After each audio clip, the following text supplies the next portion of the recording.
3. We equally have a number of motions lined up for debate this morning by various members of parliament.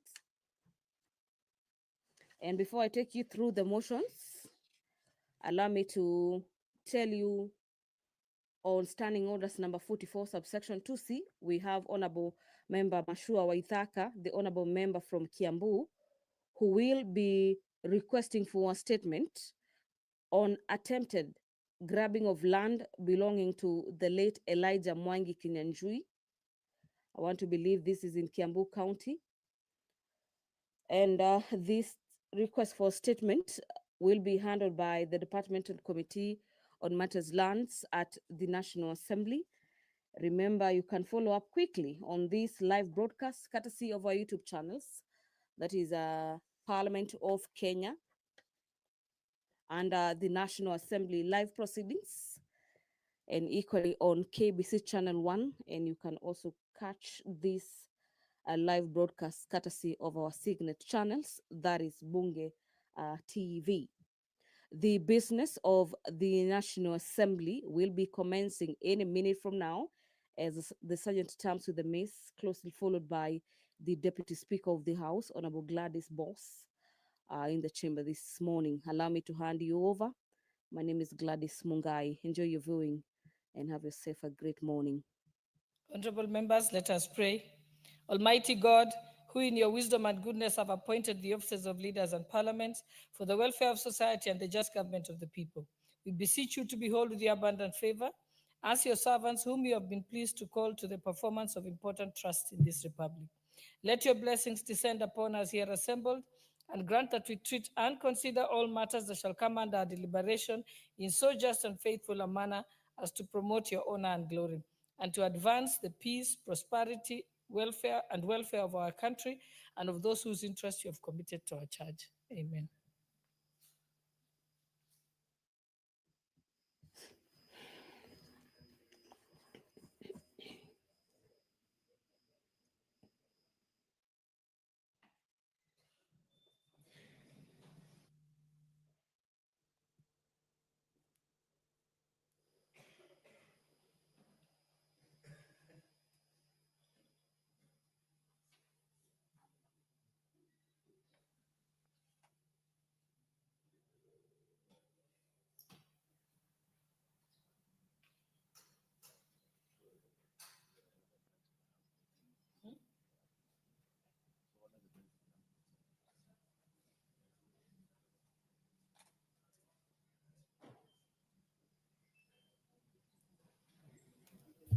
Sergeant at Arms, ring the bell for 10 minutes.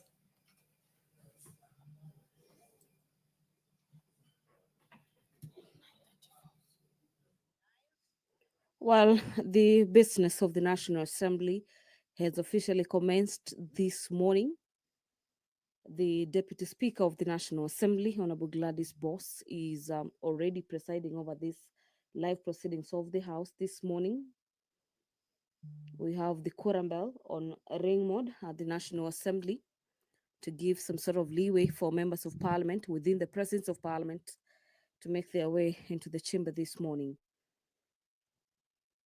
As we await for signals from the sergeant at arms in the chambers, who will be doing the head counts to ascertain if the House has the numbers to proceed with business lined up in today's order paper, understanding orders number 225, the Honorable Member Ken Chonga, MP for Kilifi South, on behalf of concerned residents of Mwendo Wapanya village, this is in Kilifi County, will be presenting their statements on their behalf.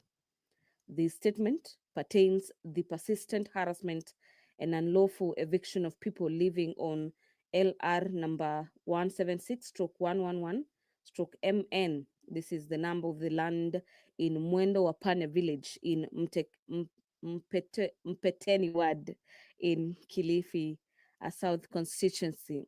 This petition from residents of Mtepeni ward in Kilifi South constituency will be handled by the House Committee on Matters Public Petition. Let me now take you through some of the motions lined up for debate this morning. The motion that is taking precedence in the order paper this morning is a motion on the implementation of the universal health coverage and of a policy on mandatory use of public health care facilities by public officers. This is a motion by Honorable Sabina Chege. They're aware that Article 43, subsection 1A of the Constitution do provide that every person has the right to the highest attainable standards of health, which includes the right to healthcare services, and aware that the government committed to accelerating the attainment of the universal health coverage, popularly known as UHC, to ensure that all Kenyans do have access and receive essential quality health services. Equally cognizant of the fact that in 2020, the Ministry of Health adopted the Kenya Universal Health Coverage Policy 2020 to 2030 with the theme of accelerating attainment of the universal health coverage, which is currently being implemented through the introduction of the Social Health Insurance Fund. The House therefore resolves that the government, through the Ministry of Health, implements the Kenya Universal Healthcare Coverage Policy, which runs from 2020 all the way to 2030, and introduce a policy on a mandatory use of public healthcare facilities by all civil servants, public officers, and state officers in the country. The supporting and promoting of local fertilizer manufacturing industries is yet another motion that members of the National Assembly are set to consider this morning. This motion lined up for debate is a motion by Honorable Samuel Atandi. Quorum has been attained.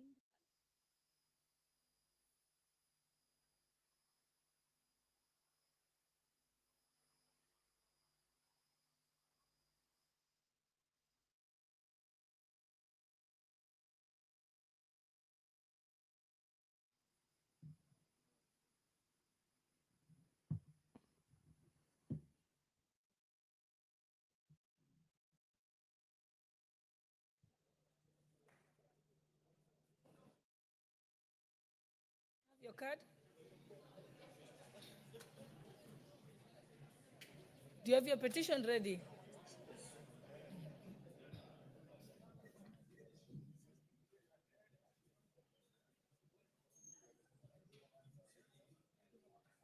It's okay. Please give him the mic. You may proceed with your petition. There you have the mic. Thank you, Madam Speaker. I rise to read petition number 6 of 2025 regarding persistent harassment and unlawful eviction of people living on LR number 176/3/mainland North in Mwendwapanya Village, Mtepeni Ward of Kilifi South Constituency. I, the undersigned, on behalf of the concerned residents of Mwendwapanya Village in Mtepeni Ward, Kilifi South Constituency, draw the attention of the House the following. That Mwendwapanya Village is a pre-colonial village established on or about 1908 by one Athman Suleiman and developed to an acclaimed state haven where many locals who escaped from slave merchants would get safety. Two, that the land on which this village is located measures approximately 23.75 acres and is registered as LR number 176/3/mainland North. The parcel of land currently has a population of about 1,000 people. That the residents have been living in the village for over 100 years and have a community cemetery where they have been burying their dead ancestors, as evidenced by graveyards and shrines from where they perform their traditional rites. That the village has a wide range of public utilities such as hospitals, schools, shopping centers, and even farmlands on which residents practice subsistence farming as well as commercial crop farming of coconuts, mangoes, cashew nuts, and oranges that have supported the livelihoods of the residents for over 70 years. That for many years since independence, efforts by the residents to regularize ownership of the land for them to have security of tenure and realize full economic potential of the land have been unsuccessful. That on the 19th of November, 2018, 3 persons, namely Mark Mwarua Mwangi, Charles K. Wanguhu, and John Waweru Mwangi, went to the plot with hired people, harassed the residents, and demolished structures on the land, leaving the residents homeless. That in November 2021, residents of the village were shocked to learn that the parcel of land which they inherited from their ancestors and have lived on it for many years had been registered in the name of the 3 persons above, namely Mark Mwangi, Mwarua Mwangi, Charles K. Wanguhu, and John Waweru Mwangi, without their consent.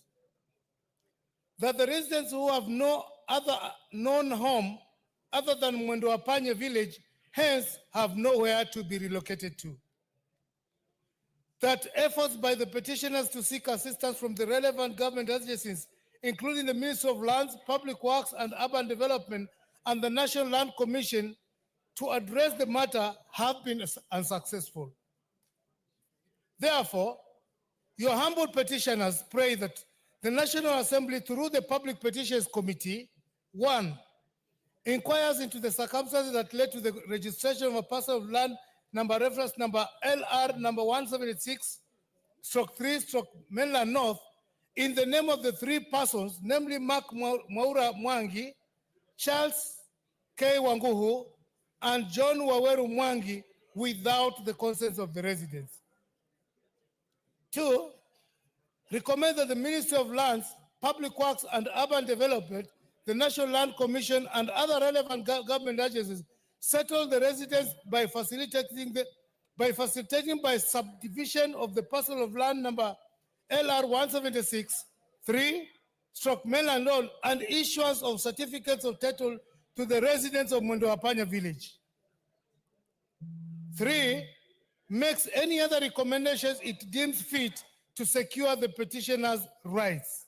And the petitioners will ever pray. Presented by me, Honorable Ken Chonga. Honorable members, are there any members who want to contribute to the petition by Honorable Ken Chonga? Please press the intervention button.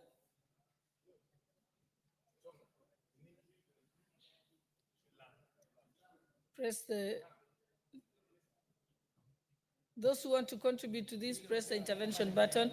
Okay, you may proceed. Okay. Asante Bi Speaker kwa kunipatia nafasi hii kuchangia katika petition hii. Bi Speaker, mambo ya wakazi kuhangaishwa na mambo ya mashamba imezidi sana, haswa sehemu za pwani. Utakuta kwamba watu wamekaa katika mashamba yao kwa muda mrefu sana, lakini kwa sababu ya uzembe wa baadhi ya maafisa wa serikali ambao wametwikwa jukumu la kusaidia wananchi kupata hatimiliki, wao ndo wamekuwa chanzo cha kusaidia mabwenyenye na watu ambao hawana uhusiano na mashamba yale na utamaduni wa pale, wanawapatia hatimiliki kinyume na matakwa ama matarajio ya wale wananchi. La kutamausha zaidi, Bi Speaker, ni kwamba sahihi hata polisi wamekuwa wanaingilia sana mambo ya mashamba kuliko kulinda usalama wa wananchi. Wanapewa court orders ambazo hawajathibitisha. Usiku wanaenda wakihangaisha wananchi, wakivunja nyumba zao, wakisema kwamba hiyo shamba ni ya mtu fulani bila kufuatia zile taasisi ambazo zinahusika kama vile National Land Commission ama Wizara ya Ardhi.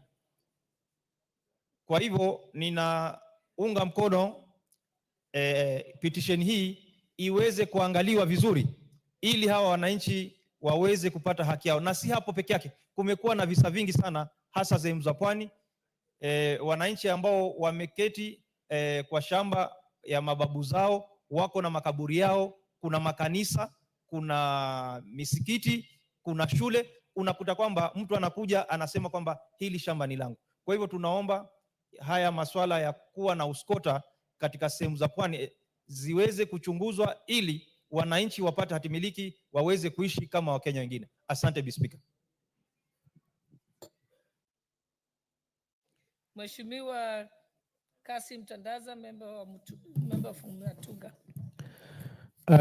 Thank you, Honorable Speaker, to give me this opportunity to add my voice into this sad situation.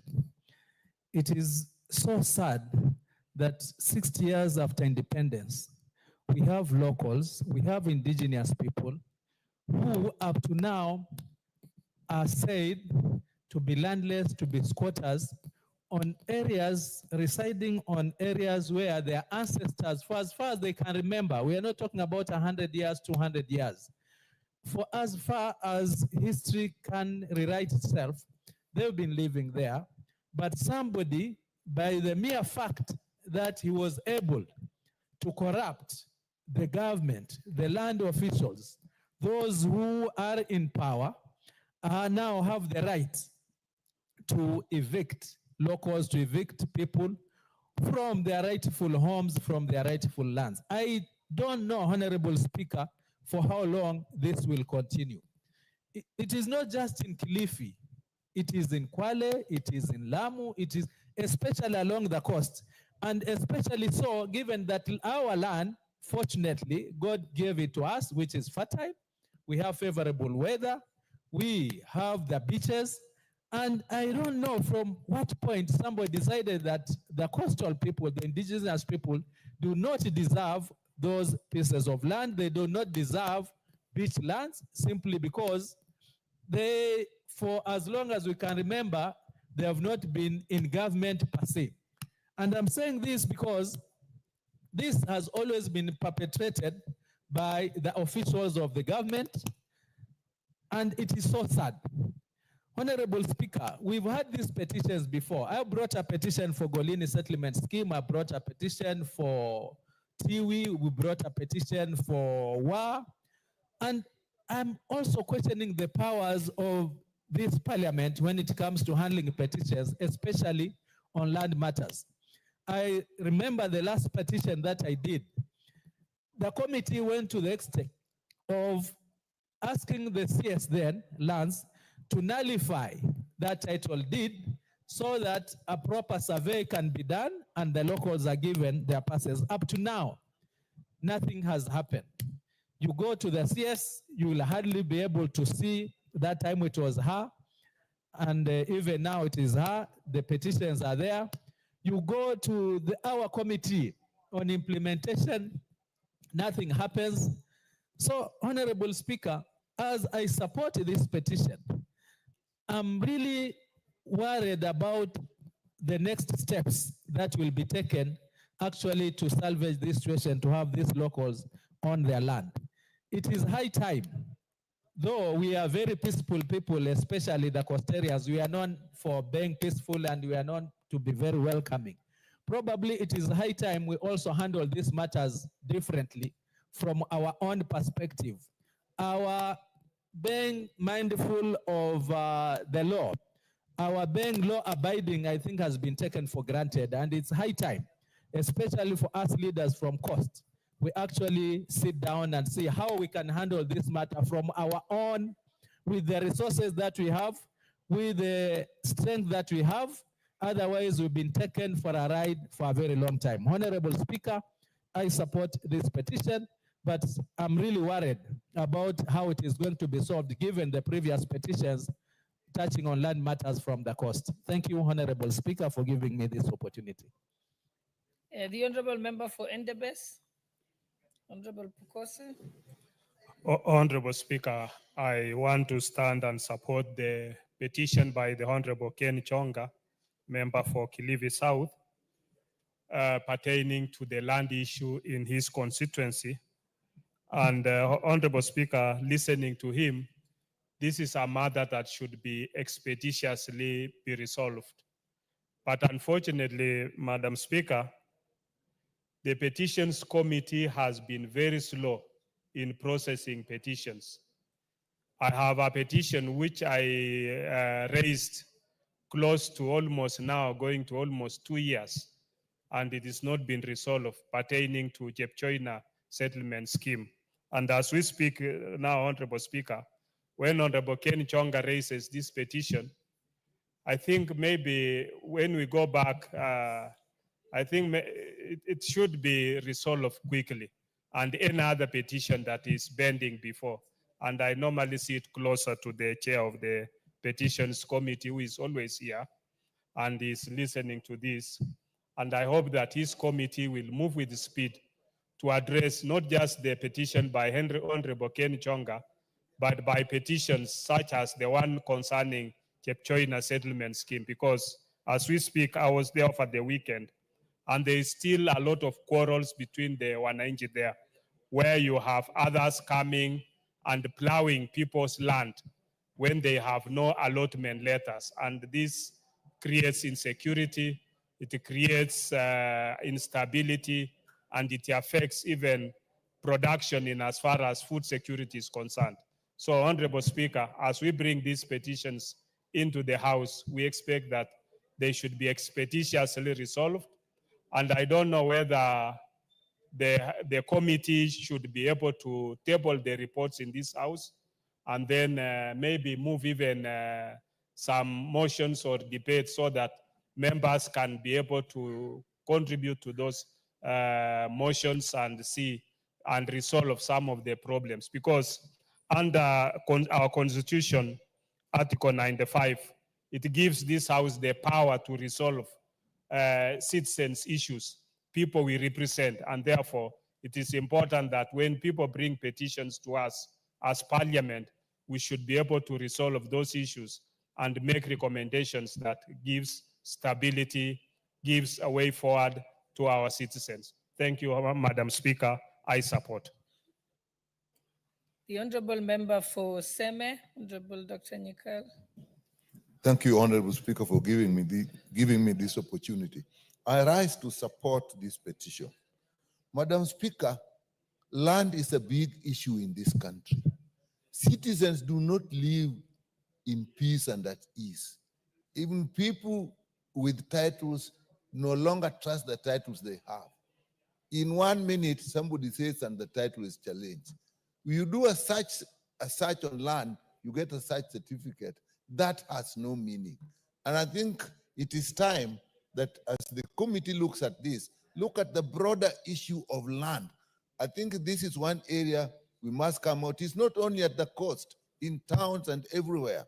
And look at the proper entitlement to land, the proper certification in land, the proper registration, so that when citizens have a piece of paper from a government office, it has a meaning, and that it should be expedited. These processes, delayed processes, invite people with ill intentions to actually occupy other people's land and even claim it. And with that, Madam Speaker, I support this petition, and I really ask the chair of the committee to look at broadly the issue of land. We are terrestrial animals. We don't live in air or water. We can only live on land. And if there is anything where we should have peace, it is land. Thank you, Madam Speaker.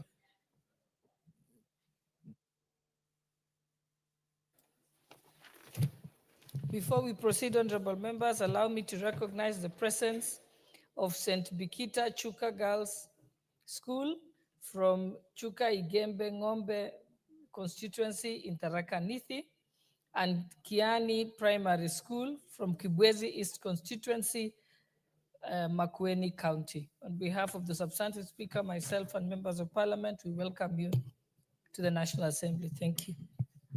The Honorable Member for Kilifi North, Honorable Baya. Honorable Speaker, I want to say thank you very much for giving this opportunity to support the Honorable Ken Chonga on this petition. Honorable Speaker, the Mwendopanya land issue is a thorn in the flesh of the people there. The Honorable Ken Chonga in the 12th Parliament raised this issue. This issue was investigated and a report was tabled, but nothing happened. The people there continue to suffer. The residents of Kilifi South, and especially in that area, have suffered for a long time. Many times people come and claim that land, they want to demolish, they want to evict them, and the Honorable Ken Chonga has used a lot of his money to try to settle. But he brought it to the right place, Parliament, where solutions to the people will be found. But this Parliament never gave Ken Chonga a solution. Actually, I would say it failed him as a member, and it failed the people of Kilifi South. They deserve better, the people of Kilifi South. And they have a representative who has, for a long time, tried to push this. Honorable Speaker, the laws of this country allow that a possession can be done if the owner has not been there for many years. Adverse possession can be done to ensure the people of Kilifi South, the people of Mwendopanya get their land. But Honorable Speaker, the lack of proper mechanism to ensure that what is decided in this chamber moves to the executive for proper execution has failed. And that is where we have Ken Chonga bringing this thing in the 13th Parliament. But Honorable Speaker, I want to add the petition committee chaired by the very able chairman here to ensure the expedite on this to stop the suffering of the people of Mwendopanya. They are Kenyans, they deserve better, they deserve to be accorded the best treatment in terms of land ownership. Honorable Speaker, I want to ask the chairman of the committee, please work hard on this one. Make sure at the end of the day, it is executed and the implementation committee follows up the matter so that the people of Mwendopanya get the justice. I thank you, Honorable Speaker. The Honorable Member for Mgwen, Honorable Lelmengit.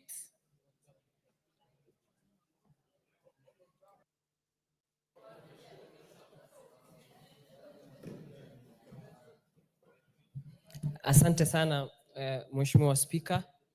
Ningependa kuchangia mswada huu ya petition kutoka kwa Mheshimiwa wa Pwani Ken Chonga.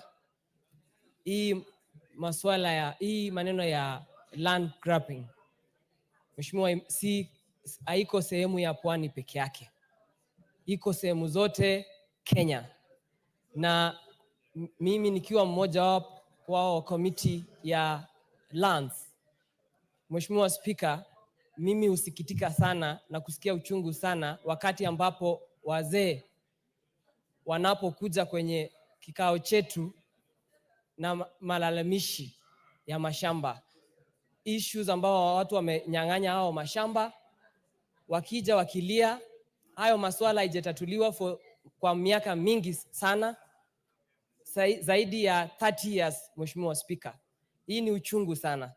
Nataka tu niwasi, ingawa tuko na mikakati na sheria ambayo inahusu hiyo masuala ya umiliki wa mashamba, lakini imekuwa shida sana Mheshimiwa Speaker, kwa sababu licha ya waziri na katibu kuweka hizo mikakati, hiyo yote haitoshi.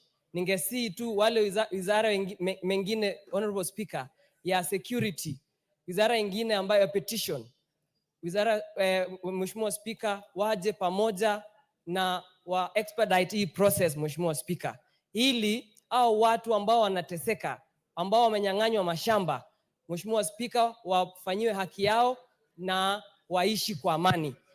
Jambo lingine Mheshimiwa Speaker, hii issue iko kule hata Mgwen, Nandi County, sehemu ambazo sehemu kama Tabolwa, kama Kapkangani, kama Koibem na Ngerek. Mheshimiwa Speaker, petitions zimeletwa kwenye hii kikao, lakini imechukua muda Mheshimiwa Speaker kupata suluhisho. Ningependa kusii committee ya petition yetu na pia waziri waharakishe hizi kutatua hizi shida, ili watu wapate haki yao, wapate shamba zao na pia title deeds Mheshimiwa Speaker, ambapo wanahitaji kutumia kwa biashara ama hata wakuwe na amani kuishi kwa hizo mashamba ambao wamepewa. Wako na haki kama Wakenya wengine. Asante sana Mheshimiwa Spika.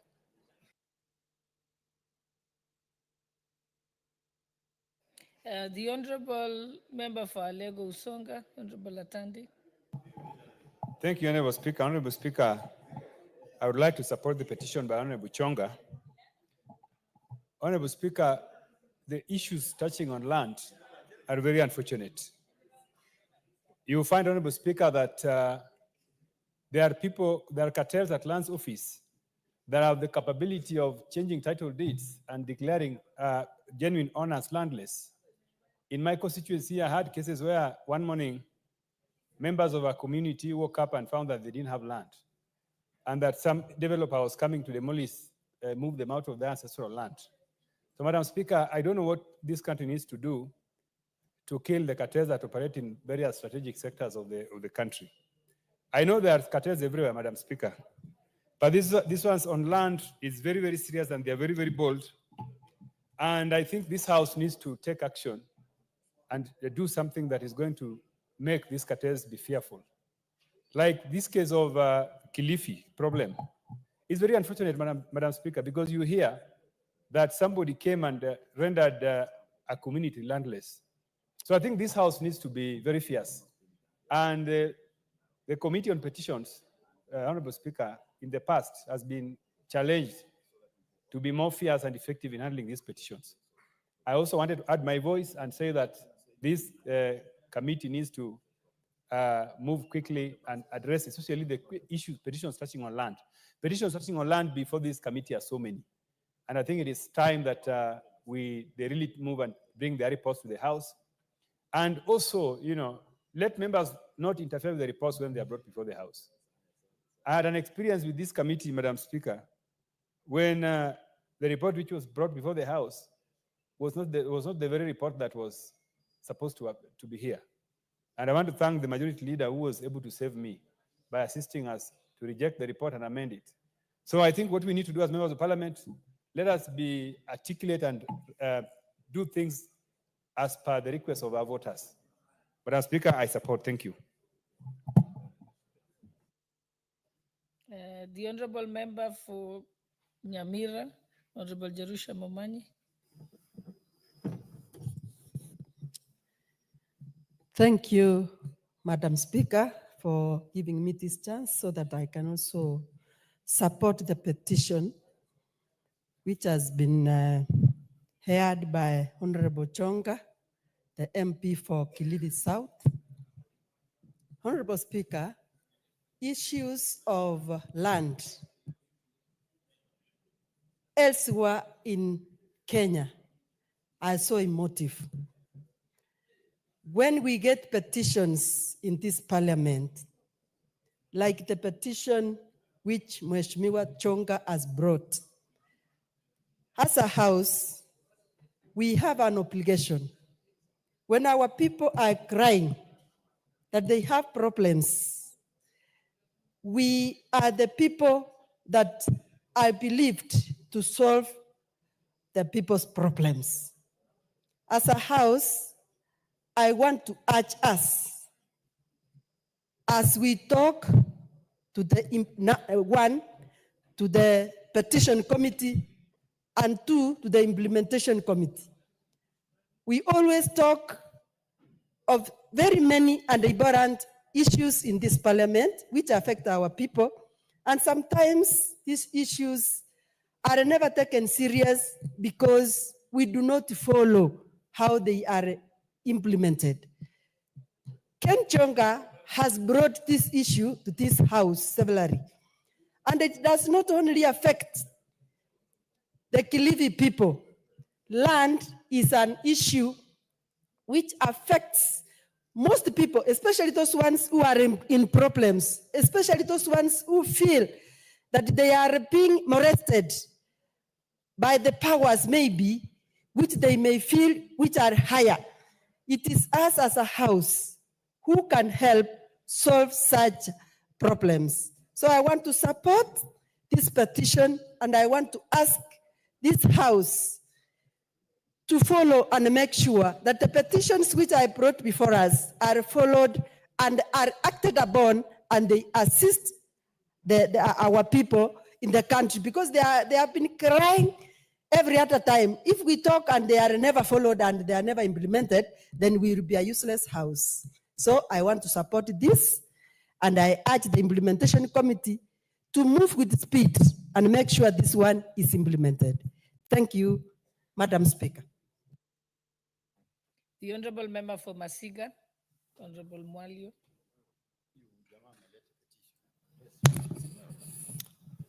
Thank you, Madam Speaker, for this moment you have given me to be able to support Honorable Chonga's petition.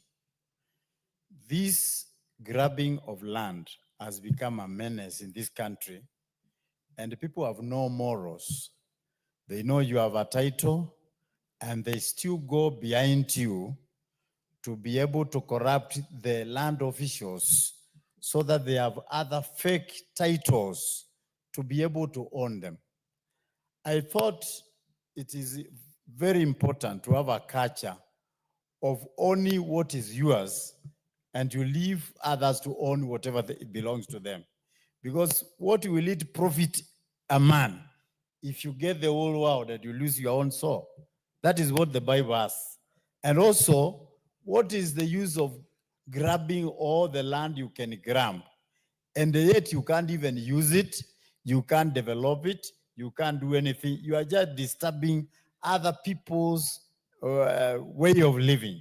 So I support that the petition committee should be able to resolve this issue, so the people that have been living in that land for those many years can continue with their own life the way they are used to live, with their children, their grandchildren, their grandfathers who were buried there.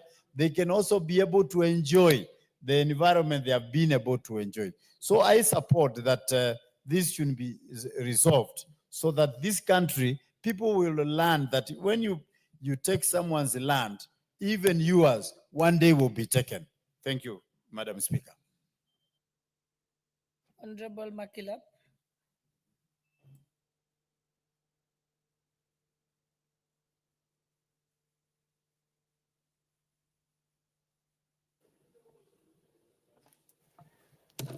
Thank you, Madam Speaker, for giving me this opportunity to join my colleagues in supporting Honorable Jonga's petition. It is not only, Madam Speaker, the Kilifi. Kilifi is a case study of how cartels have actually impoverished Kenyans, innocent Kenyans, by taking their land and rendering them landless and squatters in their own land. Madam Speaker, it's a question of, if this House passes this resolution from the Petitions Committee, it is in fact for it to become meaningful, it must be implemented. It must be implemented on the ground, so that the people will be able to get an opportunity to live a decent life and own land like other Kenyans. Madam Speaker, our case study is even worse in places where land demarcation has not been done. In areas where land adjudication, where land is still a community land, it is worse. And some of these cartels work together with county governments to actually steal land from innocent people. Madam Speaker, I have a case where some cartels from the community, working together with a Chinese investor, in quotes, took away land in Kaptura sublocation, so that when government now wanted to do land adjudication in that particular area, when officers were sent to do land adjudication, a whole Chinese went to court and say the whole sublocation is his land and he has a title. And everybody in that sublocation is landless. But Madam Speaker, this is a serious matter. I'm talking about a living story. The case is in court. And the whole sublocation, people realized that the Chinese investor that was supposed to be mining the atomite had worked with the county government and alienated the whole sublocation to become his title. And my people are living inside. Madam Speaker, it's a serious matter that we must protect this country from their own cartels, and the sublocation were cartelled by their own educated sons. So cartels are everywhere, especially in areas that have not been adjudicated. Madam Speaker, that is a living example in Baringo North, Kapturo sublocation, where the people inside there are squatters in their own land by a Chinese from China. You can imagine Chinese alienating people in their own land. So, Madam Speaker, let's take this matter of land grabbing seriously so that we can restore order and dignity so that Kenyans will be able to live in places where they own as their land. Because how did that Chinese acquire that land? He came in the name of telling the people, if you want to get shares of the atomite, so that when you get benefits, sign here. So the people signed, imagining that they were going to get something from, but they were signing to keep out their land forever. So, Madam Speaker, it is a dangerous thing. It must be implemented. Let us have the Kilifi case being implemented, and any petition brought before this house in the entire country as matters of land, let us take it seriously so that Kenyans can have a decent life. Thank you, Madam Speaker. Honorable members, before we proceed, I'd like to welcome students from Santo Peter School, Kieni constituency from Nyeri County, who are seated in the speaker's gallery. And I'll ask Honorable Nyamai, as she makes the closing contribution to this debate, to also welcome the students on our behalf. Thank you very much, Madam Speaker. Before I comment on this petition by the Honorable Ken Chonga, I would also like to thank you for giving me a chance to welcome the students seated in the gallery and to tell them that to work very hard in school. And this is the place where we make laws, we handle policies, we make decisions on what is going to happen to the country. And you can only get here when you work extremely hard in school and make sure that you are disciplined. Honorable Speaker, I would like to support this petition by the Honorable Ken Chonga. It is extremely important. It concerns this community that seems to have lived there for an extremely long time, 100 years. And Honorable Speaker, I hope that the Honorable Mbae will take this up very quickly so that he's able to interact with the National Land Commission, the Ministry of Lands and Physical Planning, to make sure that these people get justice. He seems to have done his research very well and even identified the people who own the title. I think the committee can handle this matter very quickly. Honorable Speaker, as I talk about the people of Mwendo Wapanya village, I would like to say that matters land are extremely serious.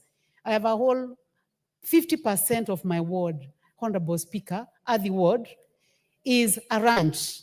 And we got to know this in the last parliament because the Ministry of Lands and Physical Planning wanted to adjudicate. We realized that they are not able to adjudicate because the land belongs to a ranching company. And this is where over 15 schools are our social amenities for Adi Ward.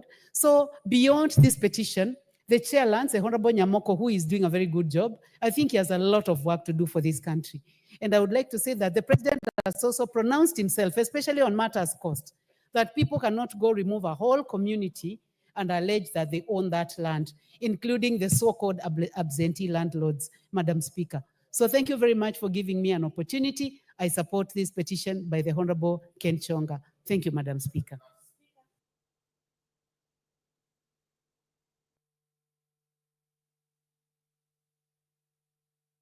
Time to this. I think I'll just give Honorable Donya Deris, member for Kisi, because I know you had pressed the intervention button much earlier. Thank you, Madam Speaker. I rise to support Honorable Chonga's petition. When he was actually making his statement, I have gone through the documents that Kenyans receive, which have problems, starting from education certificates. You find people using fake certificates and there is nothing which is done about it. People have fake marriage certificates, fake birth certificates. So you see the rate at which we are having fake things in this country, Madam Speaker. It's really worrying. The only fake document that I've identified, original document, it's hard for you to fake the IDs because they have security features like your fingerprint. So to authenticate these documents, Madam Speaker, we must go the national identification way so that we can achieve our target. Otherwise, we'll speak about it. We talk about it today, coming New Year, because Honorable Chonga, this is not the first time he's doing the statement. If Kenyans and of course the leaders, we make this thing to be serious, we can achieve what Honorable Ken Chonga wants to achieve for his people. Another statement, Madam Speaker, you find out that, for example, in our country, we have, I'm just making a comparison. We have TikTokers, we have people who sell information because they know they are going to make a lot of money in selling fake information. They look for witty things, lies, so that they can do their selling. Even these title deeds, they will always resell. So the attitude of reselling and blackmailing and doing everything, Madam Speaker, must come to an end. Thank you, and I support this petition. Okay, I've seen Honorable Nimrod is here, the chairperson for the Petitions Committee. I think several times, I think we've heard about many petitions relating to land, and it's about time that they looked at it holistically, because the challenges in each petition are similar. So we do hope that as we give it to the Petitions Committee, that they should actually assemble all the petitions relating to land and look at them, and you'll realize it's the same systemic bottlenecks that exist. Okay, thank you. Next order.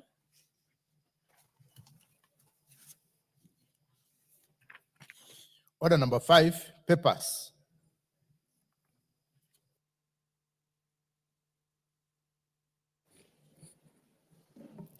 Honorable Speaker, I beg to lay the following papers on the table of the House today, Wednesday, April 2nd, 2025, morning sitting. A, Treasury Memorandum from the National Treasury and Economic Planning on Decentralized Funds Accounts Committee, Report for 126 constituency in Mombasa, Tana River, Lamu, Taita, Taveta, Kilifi, and Kwale counties for the years 2013, 2014, 2014, 2015, and 2015, 2016. Number 2, 12 constituencies in Kakamega County for the years 2013, 2014, 2014, 2015, and 2015, 2016. And 3, 5 constituencies in Vihiga County for the years 2013, 2014, 2014, 2015, and 2015, 2016. B, special audit report on government digital payments platform for eCitizen for March 2025 from the Office of the Auditor General. And C, reports of the Auditor General on forensic review of supply chain function, Kenya Power and Lighting Company, KPLC, for March 2025 from the Office of the Auditor General. D, submission of nominees for the National Government Constituency Development Fund committees for the following 37 constituencies. 1, Bomet Central, 2, Bureti, 3, Butula, 4, Embakasi South, 5, Jem, 6, Homa Bay Town, 7, Kabete, 8, Kajiado South, 9, Kanduyi, 10, Kerachonyo, 11, Keio North, 12, Gakumo, 13, Kilifi North, 15, Kisauni, 14, Kisauni, 15, Kisauni West, 16, Kitui West, 17, Maragua, 18, Marakwet West, 19, Bere, 20, Mwala, 21, Mwatate, 22, Mwingi North, 23, Nakuru Town, 24, Nandi Hills, 25, India, 26, Nyaribari, Chache, 27, Olekalau, 28, Rongo, 29, Runyenjes, 30, Samburu North, 31, Seme, 32, South Mugirango, 33, Tiati, 34, Turkana East, 35, Wajir South, 36, Webuye West, and 37, Yata. Thank you, Honorable Speaker, and I lay. Okay, next order.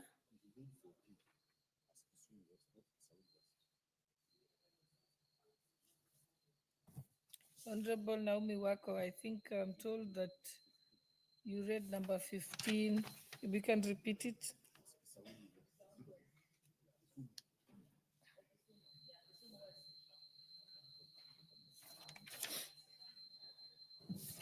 Sorry, Honorable Speaker. Number 15, Kisumu West. Next order. Order number 6, notices of motion. Order number 7, questions and statements. Okay, I think we have a statement that has been made by the Honorable Mashua Waithaka, member for Kiambu. You may Thank proceed. you, Madam Speaker. A request for statement regarding attempting grabbing of land belonging to one Mr. Elijah Mwangi in Kiambu County. Honorable Speaker, pursuant to the provisions of Standing Order 44-2C, I wish to request for a statement from the chairperson of the Departmental Committee on Lands regarding grabbing of land registration number 14747/14 belonging to the late Mr. Elijah Mwangi Kinyanjui in Kiambu County. Honorable Speaker, the family of Mr. Elijah Mwangi of ID number 0971236 has for many years owned and reside on a piece of land LR number 14747/14 in Kiambu County with their ownership properly documented. The original deed was used to secure a loan from the Consolidated Bank on Yangi Street branch, where it remains in custody. However, following the demise of Mr. Mwangi in 2019, the family has faced harassment from individuals presenting an alternative title deed for the same property, alleging that Mr. Mwangi sold the land to them. Notably, the required spousal consent for such a sale was neither sought nor granted, and the claimants have failed to produce any sale agreement, indicating an attempt at land grabbing. Despite efforts by the family to seek government intervention to validate their rightful ownership of the disputed land, their appeals have been frustrated and have borne no fruit. Honorable Speaker, it is against this background that I request a statement from the chairperson of the Departmental Committee on Lands on the following. One, the actions being taken to investigate and resolve the reports made by the family regarding the attempted land grabbing, including specific steps being taken by the Ministry of Lands, Public Works, Housing, and Urban Development to safeguard the legitimate land rights of the family of the late Mr. Mwangi, Elijah Mwangi, by nullification of the duplicate title deed presented by the claimants. And two, the strategies being implemented by the ministry to protect lawful landowners from similar fraudulent claims, including established timelines for addressing any grievances raised by the affected parties. Thank you, Madam Speaker. The Honorable Chairperson for Committee on Lands, Honorable Nyamoke, are you present? Any other member of that committee who can give a commitment and undertaking on behalf of the chair? Okay. Honorable Ochanda, yes? Thank you, Mr. Speaker. I think this is noted, and we'll pick it up as a committee. And I want to promise that I'll be up very fast to look for the chair so that this is looked at by next 2 weeks. Okay. Thank you. Can move to the next order. Order number 8, the Teachers Service Commission Amendment Bill, National Assembly Bill number 27 of 2024, first reading.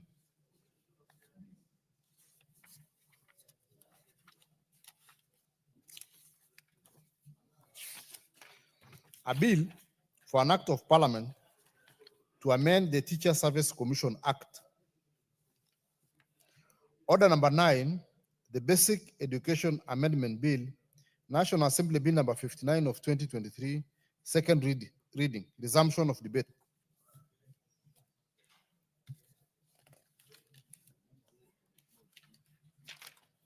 Who was on the floor? Okay. I'm told that the member for Kurusoi South was the one who was on the floor and had a balance of time. But in his absence, members who want to contribute, could you kindly press the intervention button? Honorable Donya Doris, do you want to contribute? Because I can see you've pressed the intervention button. Do you want to contribute to the teachers? Okay. Okay. So, honorable members, press the intervention.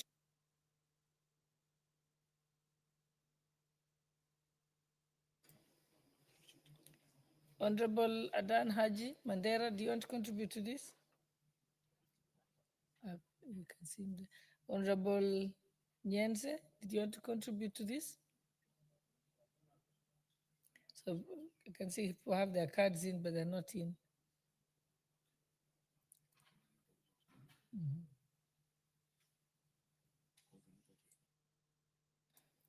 Okay, in the absence of any further interest in this, what we can do is, where's the mover to reply? Where's the mover? Honorable Wamaua, you may reply.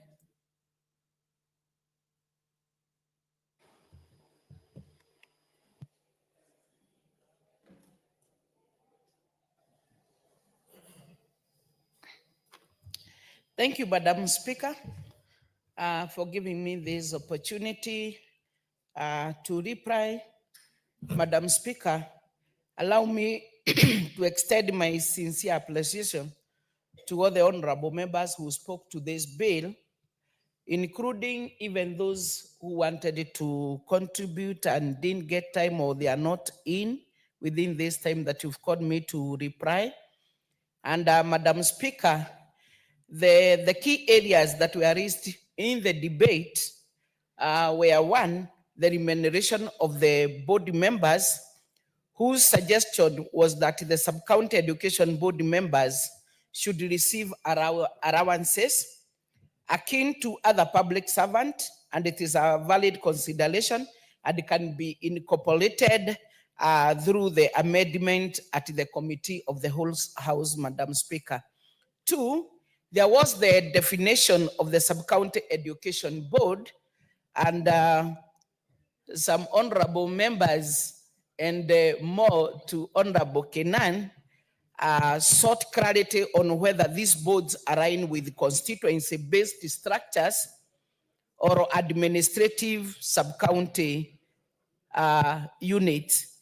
But Madam Speaker, using the County Government Act, it is evident that these boards are decentralized units of the County Education Board, and therefore we should ensure we align with the existing government structures. But in case of a different opinion, I think there will still be a chance to speak to it during the time of the committee of the whole house. Madam Speaker, the other one was the appointment of board members, and there is an honorable member who proposed that we remove the wording competitive process in the nomination, and I agree to this because in many of the areas we were spelling out who is this, who is supposed to be in the board, and therefore I agree to that. And therefore we shall be able to refine this during the committee of the whole house. Madam Speaker, the other area of concern was the involvement of members of parliament. Madam Speaker, the inclusion of MPs in the board was intended to ensure coordination between the NGCDF allocation and government resources. And without their involvement, I thought there was a risk of duplication or uneven distribution of funds, leading to inefficiencies. But still, if at all, there will still be need to improve on it. I think there is still enough time during the committee of of the house, if at all there is anyone who will have an amendment towards it. Madam Speaker, the other area was the co-option of additional experts. Madam Speaker, the bill allows for co-opting experts when necessary. And Madam Speaker, this was particularly in specialized areas such as maybe an ICT required. Honorable Maua, allow me to interrupt you to welcome the students who are here, to recognize them before they might leave before we recognize them. So I wish to recognize the presence of Nguku Junior School, Kigumo constituency, Muranga County, who are seated in the public gallery. And also seated in the public gallery is Nairobi Comprehensive School from Dagoretti North constituency, Nairobi County. And Honorable Maua, as you continue with your reply, you can welcome them on our behalf. Thank you so much, Madam Speaker. I take the opportunity to welcome the students who have come here so that they can see what usually happens in Parliament. And our major work is to make sure that we look at the government businesses. We also look at legislation, and we do amendment also to existing laws, depending on the times that we are in. But we encourage you back in schools to work a hand to make sure in the future there will be members of parliament or even people of integrity. Let's give her 2 more minutes so she can complete. I was concluding by saying they can emulate and be the next members of parliament if they want to get into that. But we are wishing them to work hard in their schools, incorporating a lot of discipline so that in the future they can be people who can be able to change this country to greater height. Madam Speaker, I was saying the other concern was the co-option of additional expert. And Madam Speaker, in this bill, it is allowing the co-option of expert when necessary, particularly in specialized areas like the ICT. Maybe because we are also dealing with the infrastructure, there are also experts in the name of the quantity surveyors and architecture who can assist. If at all in the board, we do not have anyone of such expertise. Madam Speaker, the other area of concern was the staffing of sub-county education board. And Madam Speaker, in this one, the concern was that county government primarily handle the early childhood education, while basic education falls under the national government. And therefore, this matter will be refined to ensure clear delineation of responsibilities without administrative conflicts. Honorable Speaker, the Basic Education Bill number 59 of 2023 is timely. It is to respond to the growing need for greater public involvement in the decision making, particularly in education, which is a fundamental national development agenda. And by establishing legally recognized sub-county education boards, we bring decision making closer to the people, ensuring fairer resource allocation, practical governance, and responsiveness to local needs. And with that, Madam Speaker, because a lot had been debated here by members, I want to thank the House for its robust debate and the support. And Madam Speaker, I beg to reply.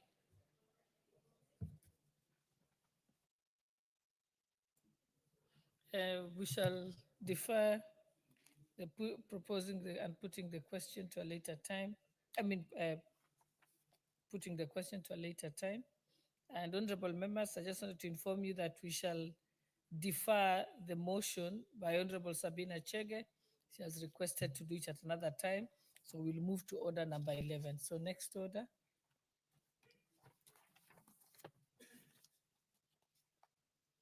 Order number 10, motion, implementation of the universal health coverage and of a policy on a mandatory use of public health care facilities by public officers. Order number 11, motion, supporting and promoting local fertilizer manufacturing industries. Honorable Atandi. Thank you, Madam Speaker, for giving me this opportunity to move this motion on supporting and promoting local fertilizer manufacturing industries in the country. Madam Speaker, the significance of fertilizer sector, fertilizers for this economy.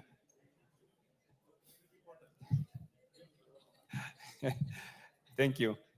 Let me read the motion. Supporting and promoting local fertilizer manufacturing industries. Aware that the Fertilizer and Animal Foodstuff Act 2015 provides for the regulation of fertilizer importation in the country. Further aware that the Fertilizer and Animal Foodstuffs Board regulates the fertilizer and animal foodstuffs industry, including the manufacture and production of fertilizers, noting that the country currently relies heavily on imported fertilizer due to inadequate local production capacity. Further, noting that the low local production leads to high costs for farmers, reducing their profits and resulting in unhealthy reliance on imported fertilizer. Concerned that this scenario threatens the country's food security in case of supply disruptions and discourages local production, recognizing that local fertilizer production could lead to improved fertilizer quality, increased crop yields, and reduction in environmental harm caused by the use of substandard fertilizers, recalling that the country has the potential to produce fertilizer that could meet the country's domestic demand and also supply the regional market. Further, recognizing that there is need for the government to work with local producers to develop high-quality fertilizer tailored to the needs of Kenyan farmers and crops.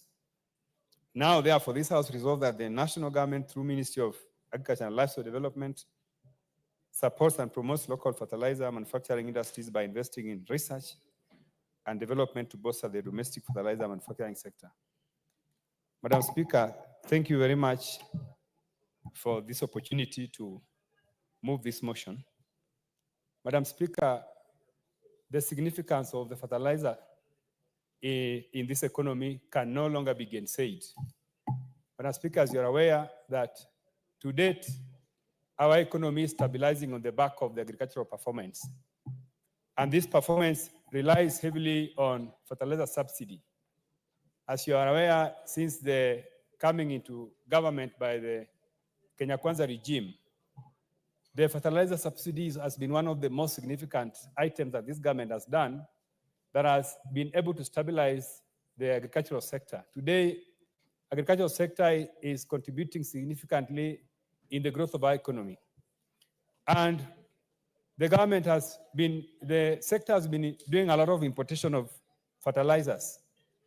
As at last year, Madam Speaker, the economy imported about 2 million tons of fertilizers from outside the country. And Honorable Speaker, this is something that is not very good for our economy. And therefore, Madam Speaker, the reason why we are importing more fertilizers is because our own economy cannot produce enough fertilizers to support our farmers. And Honorable Speaker, when we form industries, when we encourage investors to start industries that are dealing in manufacturing and fertilizers, this is going to be very good for us because, as you're aware, manufacturing is one of the sectors that we need to promote so that our economy can grow. But one of the things that is hindering the investment in this sector, first of all, is one, the taxes that apply to the manufacturing sector. And some of these taxes, Madam Speaker, are very heavy. One of the taxes that is really stopping the sector, manufacturing sector, from advancing is the recently increased corporation income tax.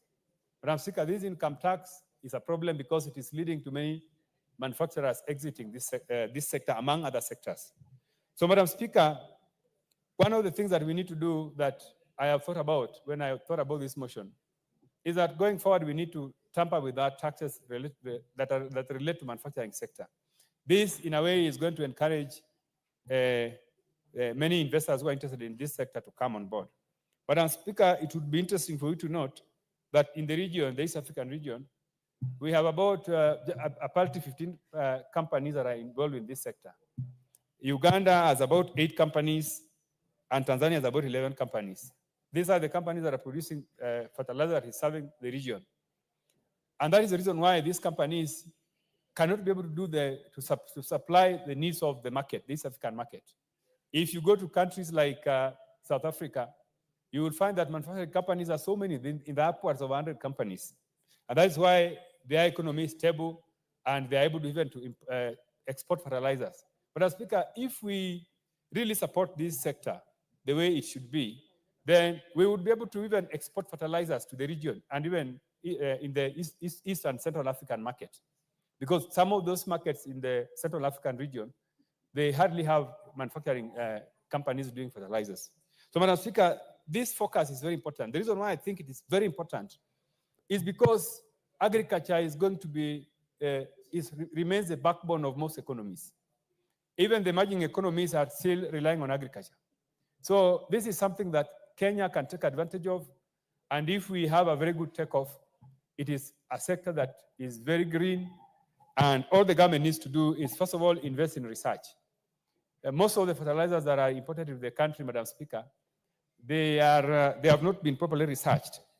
And that is why some of them do not help us in yielding good results, because they are not aligned with the climatic conditions of our country.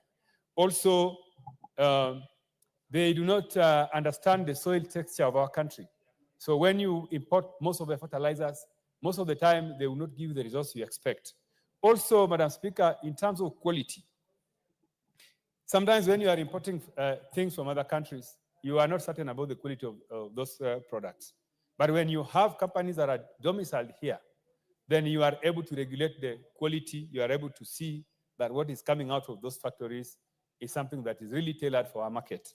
So, Madam Speaker, this is the motion that I have thought about, and in line with the government focus on investing in the manufacturing sector, I think, Madam Speaker, that we really need to urge government to do something in this front.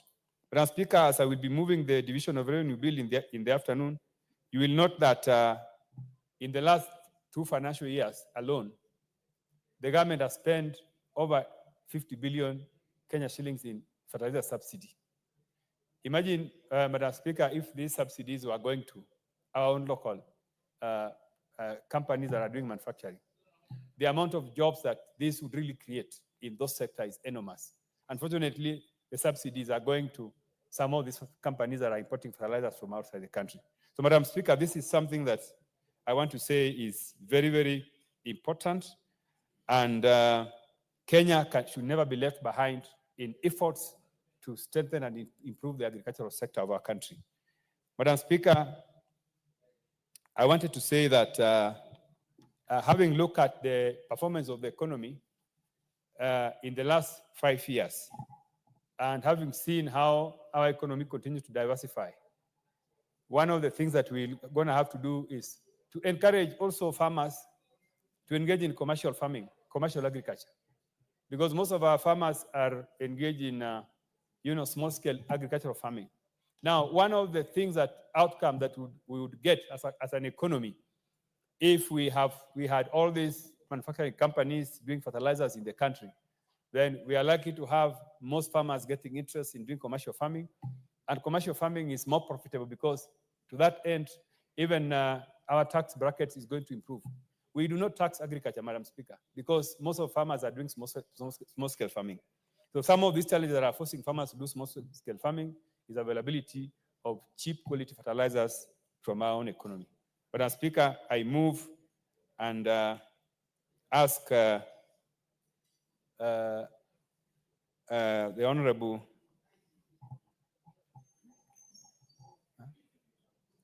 how many people want to support? No, many people are getting interest. I would like to add the Honorable. I'm spoiled for choice, Madam Speaker, but let me have the Honorable Ferdinand Wanyonyi to support. Thank you. To second.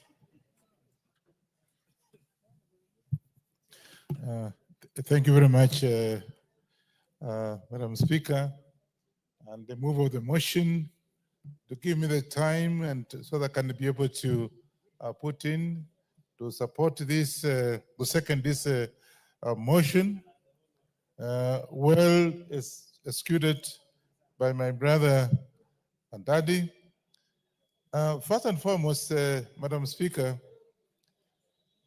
we want to have fertilizer, and we want to use all the ways to be able to have the fertilizer actually manufactured here. Because first and foremost, Madam Speaker, this country has enough personnel, of enough professionals to be able to come up with a fertilizer that is actually made for this country.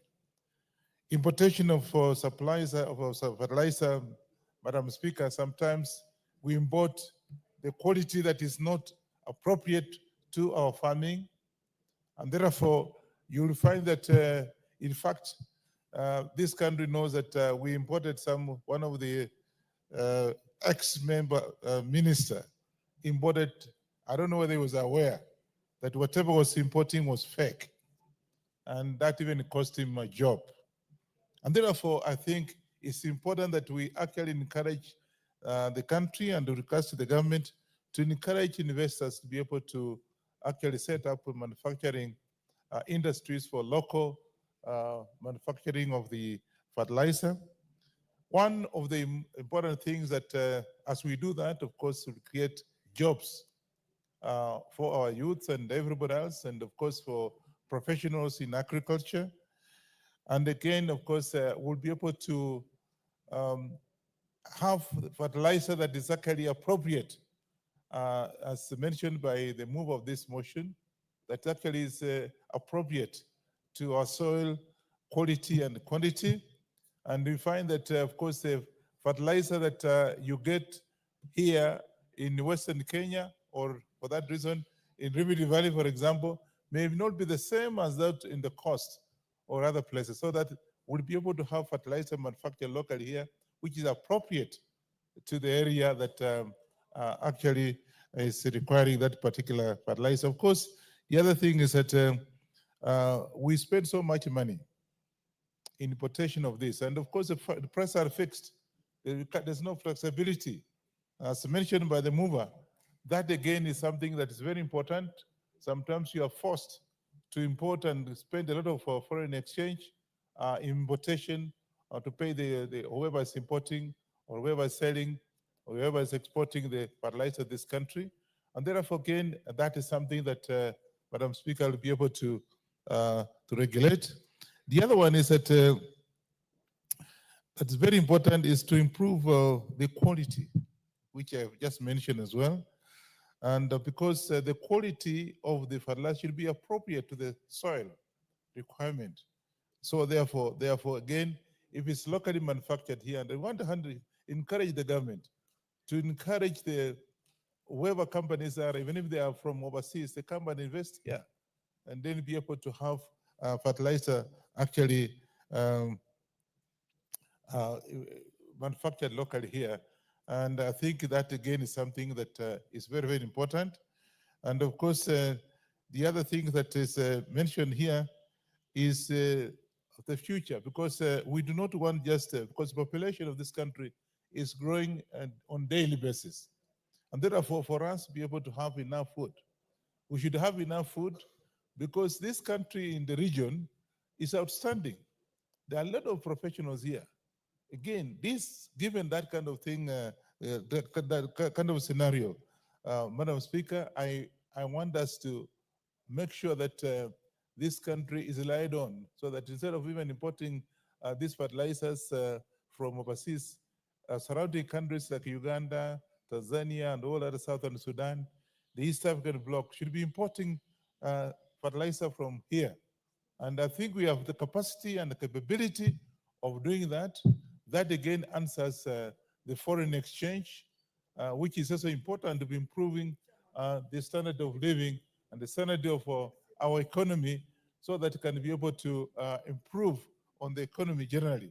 So we also want to have this so that it becomes, like East Africa countries have been relying on Kenya for many other things. And I think it's important, I think the move of the motion, and it's right to say that we should be able to have this area as a central area for the Eastern Central African countries to import sugar, quality fertilizer from here, because we will then have people going to these countries to assess the kind of soil texture, so they can have appropriate fertilizers for these countries, instead of us actually importing this fertilizer from the other countries. And therefore, we should actually, as a country, and this House is actually empowered to be able to ask you how this motion.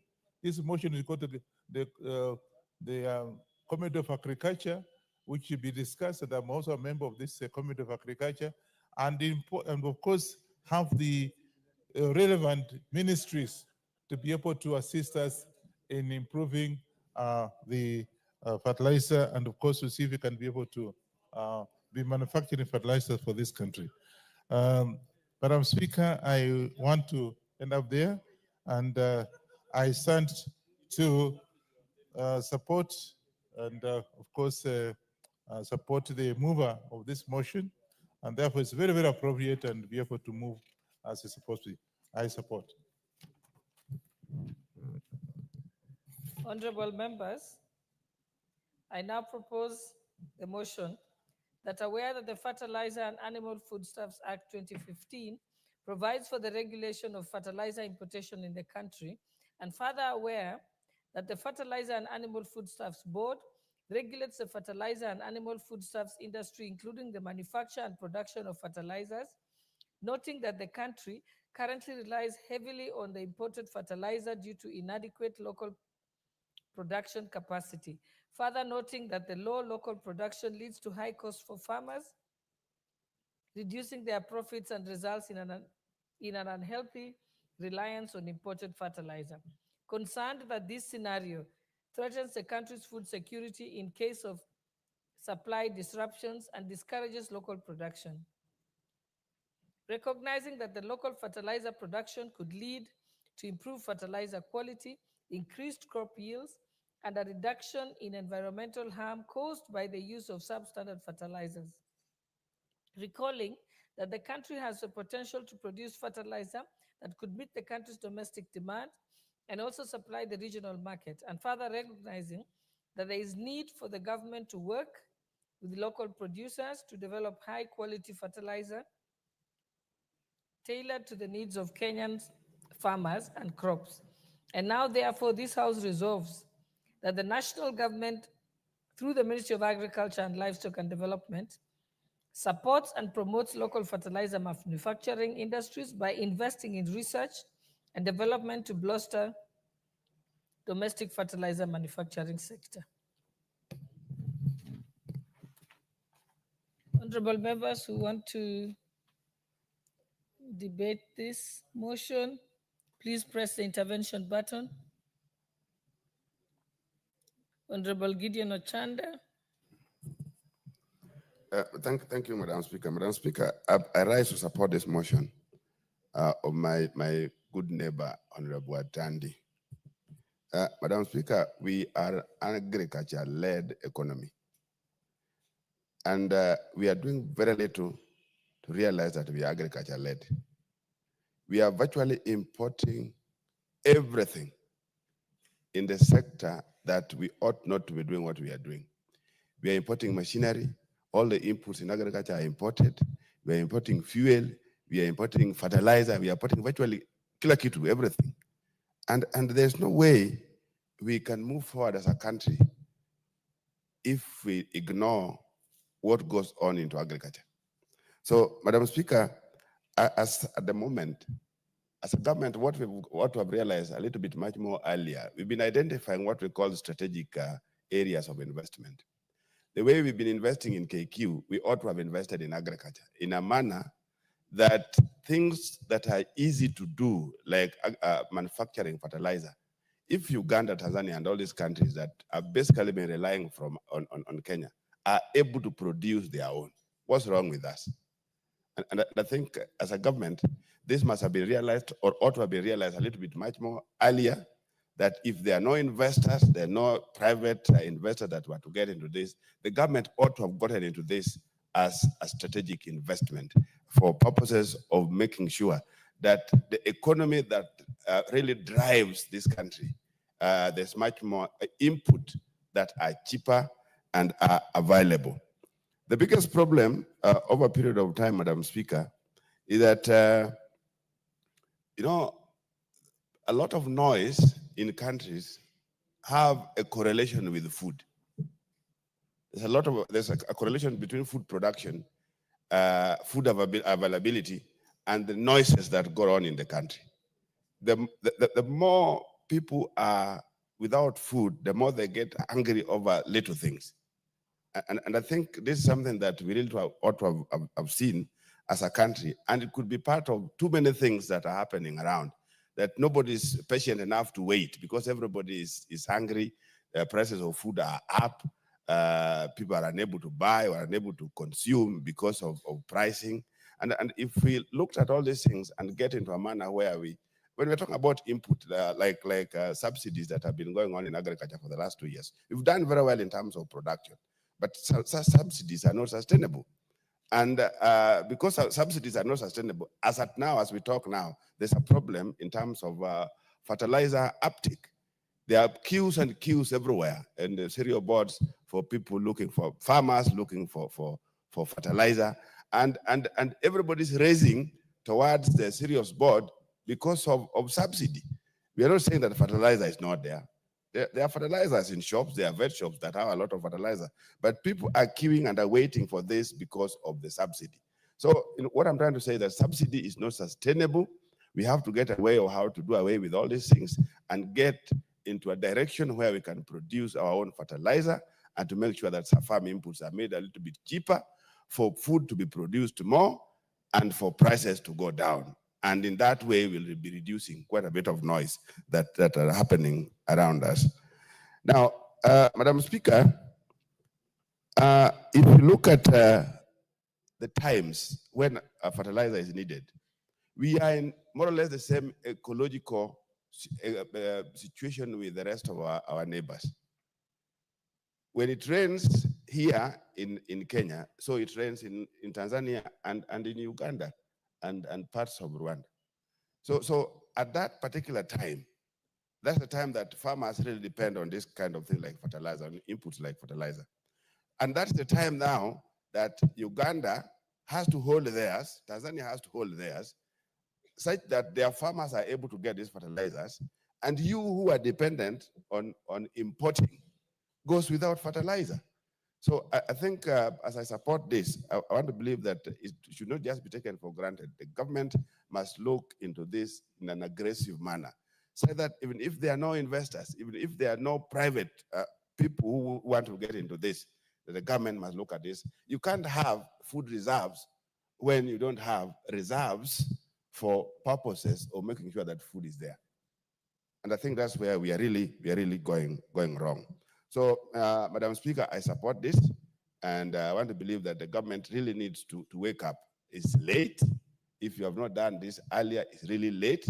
And the more late it is, the more noises we are going to be experiencing because of food prices. Thank you, Madam Speaker.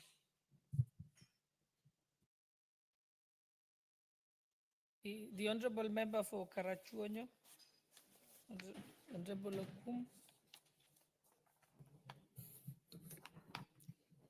Thank you, Madam Speaker, for giving me a chance to contribute on this important motion.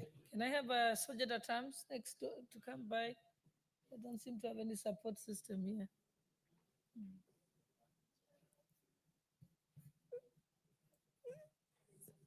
Oh, thank you. Let me thank my friend Atandi for bringing this motion. It is important. It concerns the heart of everybody. A country with no food is not a country. Any country must be able to feed itself. Ever since the beginning of time, we have known Kenya as an agricultural country.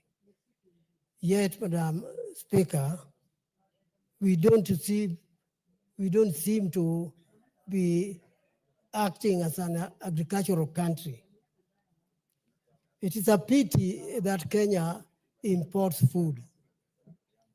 It is a pity that sometimes we don't even have food to an extent that some of our people are, uh, uh, are portrayed as the most suffering people in this continent.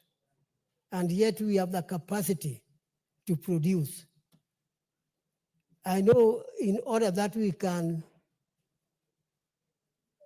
produce more, we need fertilizers.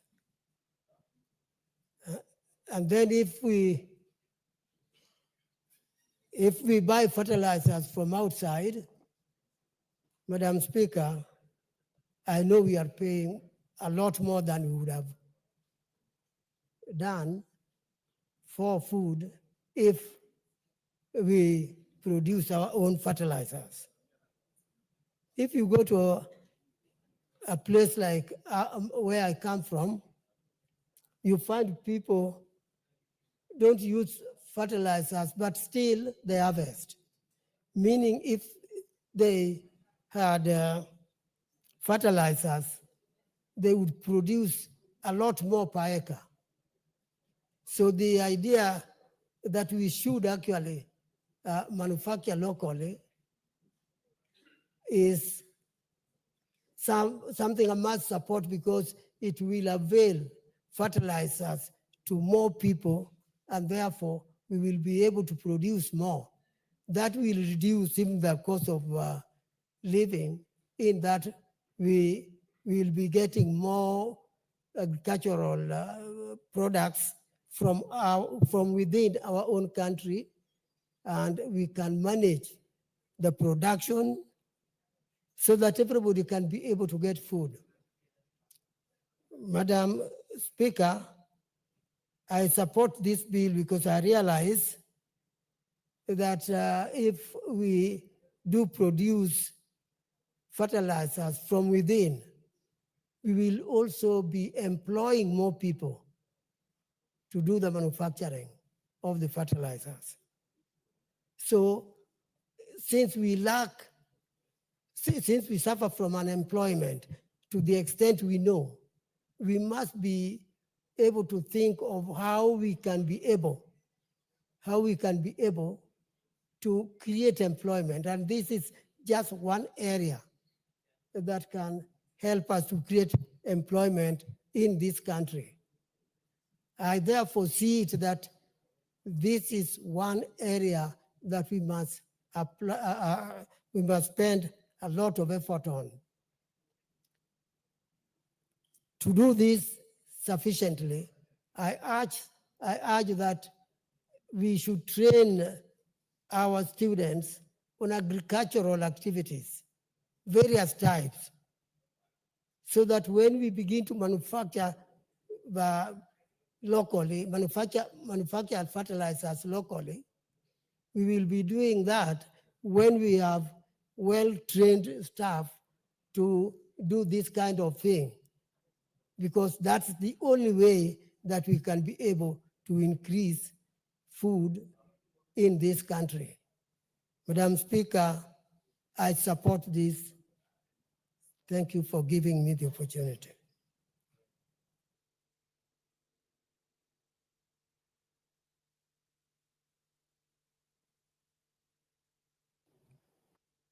Thank you very much.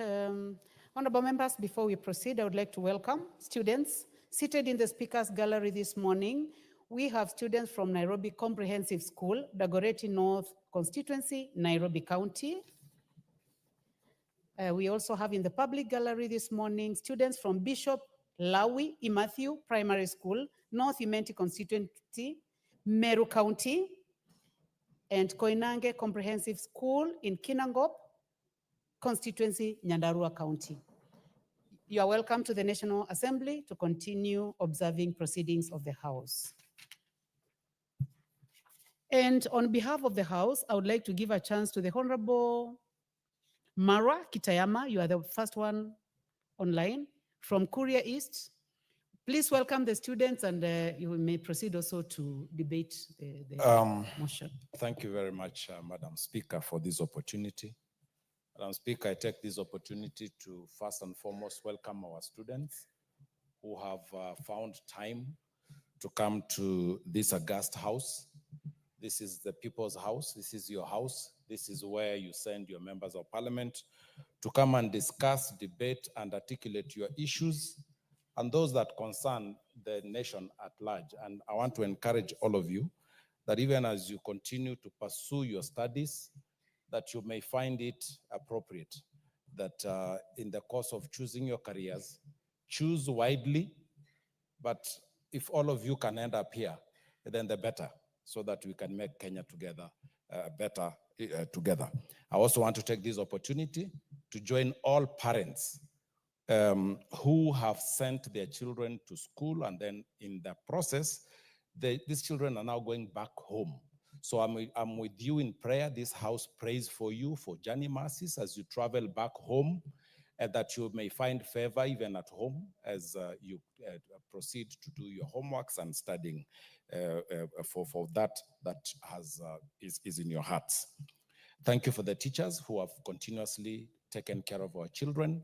And as you release them back home, we pray for you also that even in your families, that God may give you blessings because you've done well this term. Thank you very much, Madam Speaker. Madam Speaker, if I may contribute to this, and specifically, Madam Speaker, before I contribute, there are students from Gibarori Primary School. Gibarori Primary School is in Kuria East constituency. I want to acknowledge that they are also part of this proceedings today, and I do wish them well. And I also want to thank my teachers because for this year, Madam Speaker, we were able to take to the university the highest number ever. Kuria East was able to register 713 students going to university, something that has never happened in the past. And I want to thank the collaboration of everyone in Kuria East and the great people of Kuria for this and the parents who support us. Madam Speaker, back to this motion. Madam Speaker, it is not rocket science that the reason why this government is subsidizing fertilizer so that we can increase production, it is because it is an important thing and it is the right thing to do. So, Madam Speaker, it then goes without saying that the foreign exchange that is used to get this fertilizer into the country, what happens is that we are creating employment in the countries of origin where this fertilizer comes from. And we are also losing in the process, in the exchange, we're also losing monies that we could have used to do something else. And the same monies would have used to set up fertilizer factories in this country, so that then we are able to employ the thousands and thousands of students that we churn out of our universities every year. Madam Speaker, I also want to note that in the beginning of this program of subsidy, Madam Speaker, it was met by a lot of skepticism.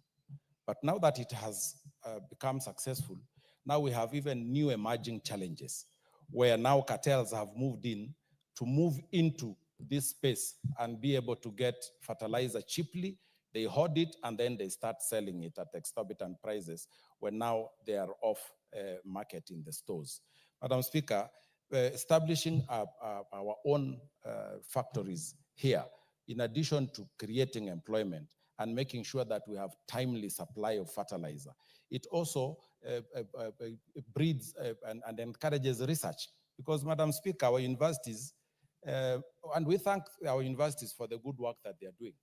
But, Madam Speaker, this is another area that we are able to again provide space for research to be done, and therefore broaden the minds and the knowledge of our people, even as we are firm that we are as good as we know. The entire world knows that we are very good. We have very, very innovative young people, and world over you go, you'll find a Kenyan in some research institutions, some factories, some, we have very, very brilliant young people. And this is the right way to go so that we're able to create space for them to contribute to this nation building. Madam Speaker, I do support and I do pray that this House is going to not only pass this motion, also that implementation committee will also push it to the level that we actually see action. And I want to urge the executive that this is an area that one would easily find favor with the people of Kenya if we were to invest appropriately in this area. And also, of course, urge the trade departments so that we can have laws that are friendly, so that investors are able to come in a friendly way and in an easy way, so that there is ease of doing business. And in the process, everybody then goes home feeling that this country is that country that they can destine. And as they do so, then they're also able to create further use and be useful in this part of the world. Madam Speaker, I support and I thank you for this opportunity. Thank you very much.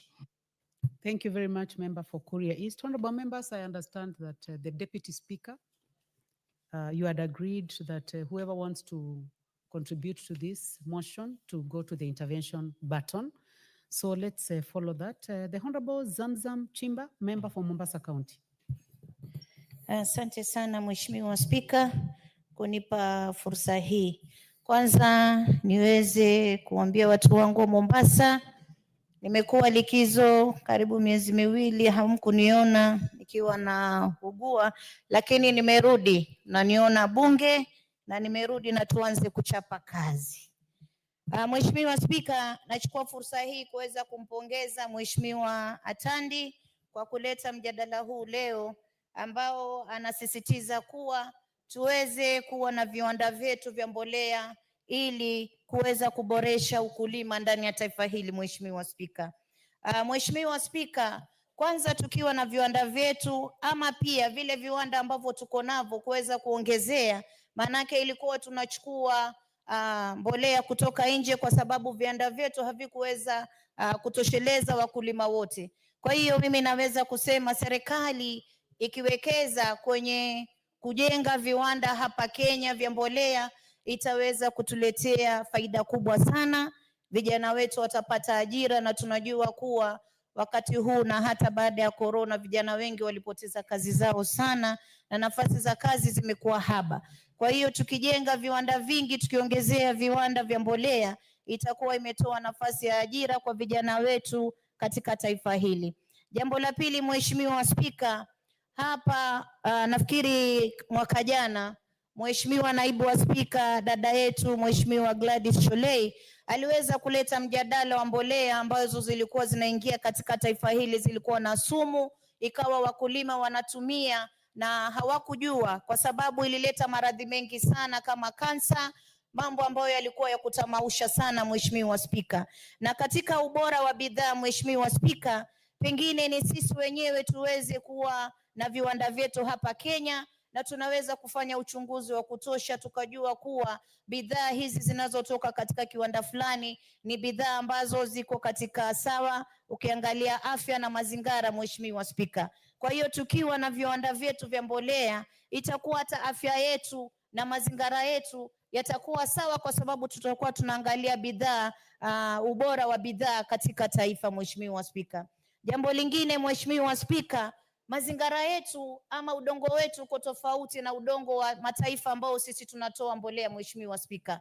Na pengine tukiwa na viwanda vyetu hapa itakuwa inaangaliwa udongo wetu unazalisha vipi. Tukiongeza hii mbolea itakuwa ina muhimu, itakuwa ina afadhali katika mazao ama italeta madhara Mheshimiwa Spika. Kwa hiyo itakuwa sisi tunatengeza mbolea ambayo inalingana na ile hali ya ardhi na udongo wetu Mheshimiwa Spika. Jambo lingine Mheshimiwa Spika, amezungumza Mheshimiwa Atandi kuwa katika miaka miwili iliyopita Kenya imetumia takriban shilingi bilioni 50 kuweza kuleta mbolea ambayo inakuwa katika ile subsidies ama bei ya kupungua Mheshimiwa Spika. Na ukiangalia mpaka sasa wakulima wanapanga foleni katika cereal board wakiweza kutafuta mbolea, wanakesha pale Mheshimiwa Spika, ili waweze kupata mbolea ambayo iko na bei nafuu Mheshimiwa Spika. Lakini ikiwa tutaongeza viwanda vyetu Mheshimiwa Spika, haya mapeni yote ambayo tumepeleka mataifa ya nje, tutaweza tukaboresha mbolea yetu na tukauza katika bei nafuu, kwa sababu tutakuwa na viwanda vya kutosha Mheshimiwa Spika. Hivyo tunaweza kupunguza budget ya kuweza kutoa bidhaa kutoka nje, Mheshimiwa Spika. Jambo lingine Mheshimiwa Spika, mimi nataka kuweza kusema kuwa tukiweza kutoa ama kuimport bidhaa kutoka nje, unapata tunatumia pesa nyingi katika clearance na mambo mengi, inakuwa mbolea wakati mwingine inakaa katika kule bandarini kingoja clearance kwa muda mrefu, na wakulima huku wamekaa wanasubiri kupata mbolea, Mheshimiwa Spika. Lakini viwanda vyetu vikiwa vimeongezwa hapa Kenya, mkulima anaweza kaingia katika kiwanda chochote akanunua mbolea na akaweza kulima kwa wakati. Wengi leo wanalalamika kuwa mvua imeanza, shamba zao wamelima lakini hawawezi kupanda kwa sababu ya uadhimu ama ukosefu wa mbolea, Mheshimiwa Spika. Kwa hiyo tukiweza kuleta mbolea ambao ni itakuwa ya hapa nyumbani, itaweza kurahisisha sana, wakulima watakuwa wanapata mbolea kwa wepesi na hivi kuweza kulima na kupanda kwa wakati mwafaka, Mheshimiwa Spika. Na jambo lingine pia itazidisha uchumi wa taifa letu, manake pesa nyingi tunazipeleka nje, lakini ikiwa bajeti yetu tutafanya na mapeni yanazunguka katika taifa letu, Mheshimiwa Spika, itakuwa yani faida kubwa inarudi katika taifa, Mheshimiwa Spika.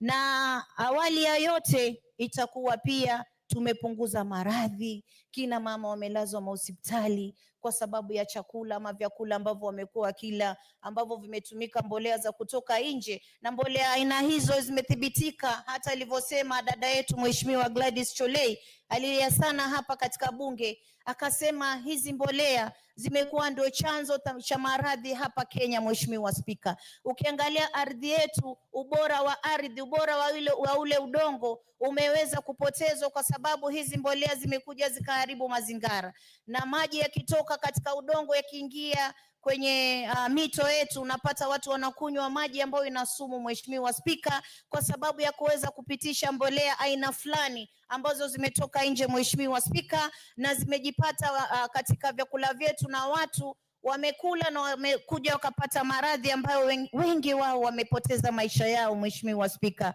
Kwa hiyo mimi naunga sana mkono, nasema hapa vijana watapata ajira, afya itakuwa bora, chakula kitakuwa kwa wingi katika taifa, na malalamishi pia yatapungua, Mheshimiwa Spika, manake mtu yoyote mwenye njaa lazima atapiga kelele, lakini akiwa ameshiba na ameshiba chakula ambacho ni kizuri, ambacho hakimletei maradhi, hata katika hospitali zetu pia tutapunguza foleni za watu wenye kuingia na maradhi, Mheshimiwa Spika, ambayo inatokana na chakula ambacho kimeingia sumu, Mheshimiwa Spika. Kwa hiyo mimi nimpongeze sana Mheshimiwa Atandi kuweza kuleta huu mjadala ambao ni muhimu sana kwa Wakenya, ila na mimi napenda kusema hivi, wakulima waangaliwe vizuri, Mheshimiwa Spika, kwa sababu hao ndo wanatupa lishe bora, hao ndo wanafanya Wakenya wanakuwa na shibe, Mheshimiwa Spika. Waweze pia hata tukifungua viwanda vyetu, bei ya mbolea iweze kushuka chini, kwa sababu wengi wanapanga foleni katika National Cereals Board kutafuta mbolea, kwa sababu mbolea ya pale huwa ina wepesi wa bei. Lakini tukifungua viwanda vyetu na tupunguze bei, pia tutakuwa tumewafanyia nafuu, na itakuwa wao wakulima wanalima wakiwa na raha na bidhaa vitatoka vizuri. Kenya itakuwa ni Kenya iliyostawi, kwa sababu tunasema ukulima ndio uti wa mgongo wa taifa, na wao wakulima wakiwa na raha, basi sisi pia wa Kenya tutakuwa na furaha. Asante sana Mheshimiwa Spika. Asante sana mbunge wa Mombasa. Ningependa kuchukua fursa hii kukaribisha wanafunzi wetu ambao wamekuja kutembelea bunge, ambao wameketi katika ukumbi wa spika kutoka shule ya Giba Rosi JSS, Kuria East, Migori County. Tuwakaribishe katika bunge. Na pia katika ukumbi wa umma tuko na wanafunzi kutoka Townview Primary ambayo iko Oljororok, Nyandarua County. Karibuni katika bunge muweze kufuatilia mambo yanayoendelea katika bunge. Na ningependa kumuita kiongozi katika bunge, Mheshimiwa Naomi Wako, ambaye ni mbunge wa Marsabit County, aweze kuwakaribisha na pia kuchangia katika mada. Thank you, Honorable Speaker, for allowing me to contribute to that, as I also welcome the students from different schools. Honorable Speaker, it is great to have young people to come and see what happens here in Parliament. It is through this that they learn. Mine is just to welcome them to Parliament as they observe and see what is happening, and also encourage them to work very hard, study, so that they can become great people in future. It wasn't easy for us to be here. It wasn't easy for us to study because some of us come from very humble background. But today we are here legislating and seeing how best we can run this government. So it is upon our students, together with their parents, the teachers, to combine efforts so that they can be great people in future, and also some of them represent the nation sometime in future in this parliament. So mine is to wish you all the best as you study hard, and also encourage the teachers also, because many of us are who we are because of the investment that the teachers made. And mine is also to encourage the teachers, the parents also, to continue supporting their children. Honorable Speaker, the issue of fertilizer and having our own production and manufacturing here in our country is the most important thing that we can discuss today. And I want to encourage many of us to debate on this, because many Kenyans are farmers and they are depending on our contribution and our guidance, and through our contributions, then we can be able to see the direction the country can take. I also want to congratulate Honorable Atandi for coming up with this very timely motion, and it is my prayer that the committee will give this all the attention it deserves, and that it will be implemented soon. Honorable Speaker, our country, as I said, we have so many farmers who depend on farming. Although these days the rains, we cannot depend a lot on the rains, many of our people, many of Kenyans have educated their children through farming, and many of them are still passionate. Unfortunately, today the young people are not interested in farming, but that is the only place that we can invest in and also earn our living. Honorable Speaker, it is the only place that we can create employment for our young people, and it's also for grown-ups who are, taking care of their families and looking for funds. Honorable Speaker, the country currently depends on the imported manufacturers, which is very unfortunate. 50 years, 60 years after independence, we are still importing fertilizer from outside. We are promoting other people. We are creating job employment there. We are giving people a lot of opportunity, and yet we are denying our locals that opportunity. So the more we encourage the local manufacturers, the better for our country. If we do that, then we will be able to harvest more, because if we depend on the outside manufacturers and the importation, of course, sometimes there are delays here and there, and sometimes, like this time now, the farmers want to plant, and yet the fertilizers are not there, because the cartels have also taken advantage, and they are trying to play in between, and it is disadvantageous to our farmers. But if we have our local manufacturers, productions will be done on time, and everything will be relevant even to the soil and everything. The farmers will be able to buy at a cheaper rate than what we are now spending. And that means then we have created job employment for our local people. We have also used our own resources to manufacture and to produce. We have also released the fertilizers on time for the farmers to use. Honorable Speaker, it is only when we will produce our own fertilizers we will be able to have quick solutions to the challenges that will come as we do our planting and as we try to do different things. We will also be able to increase our food production, because the farmers will easily collect their fertilizers and they'll be able to use them. We will be able also to grow economically because currently our country is going through so many things. And it is only when the government has given the subsidized fertilizers that our food production has gone up. And I want to encourage our government and especially our president, who is so passionate, to continue with the same passion, because it is only through that we can have food security in our country. Honorable Speaker, as I said, job creation will be there.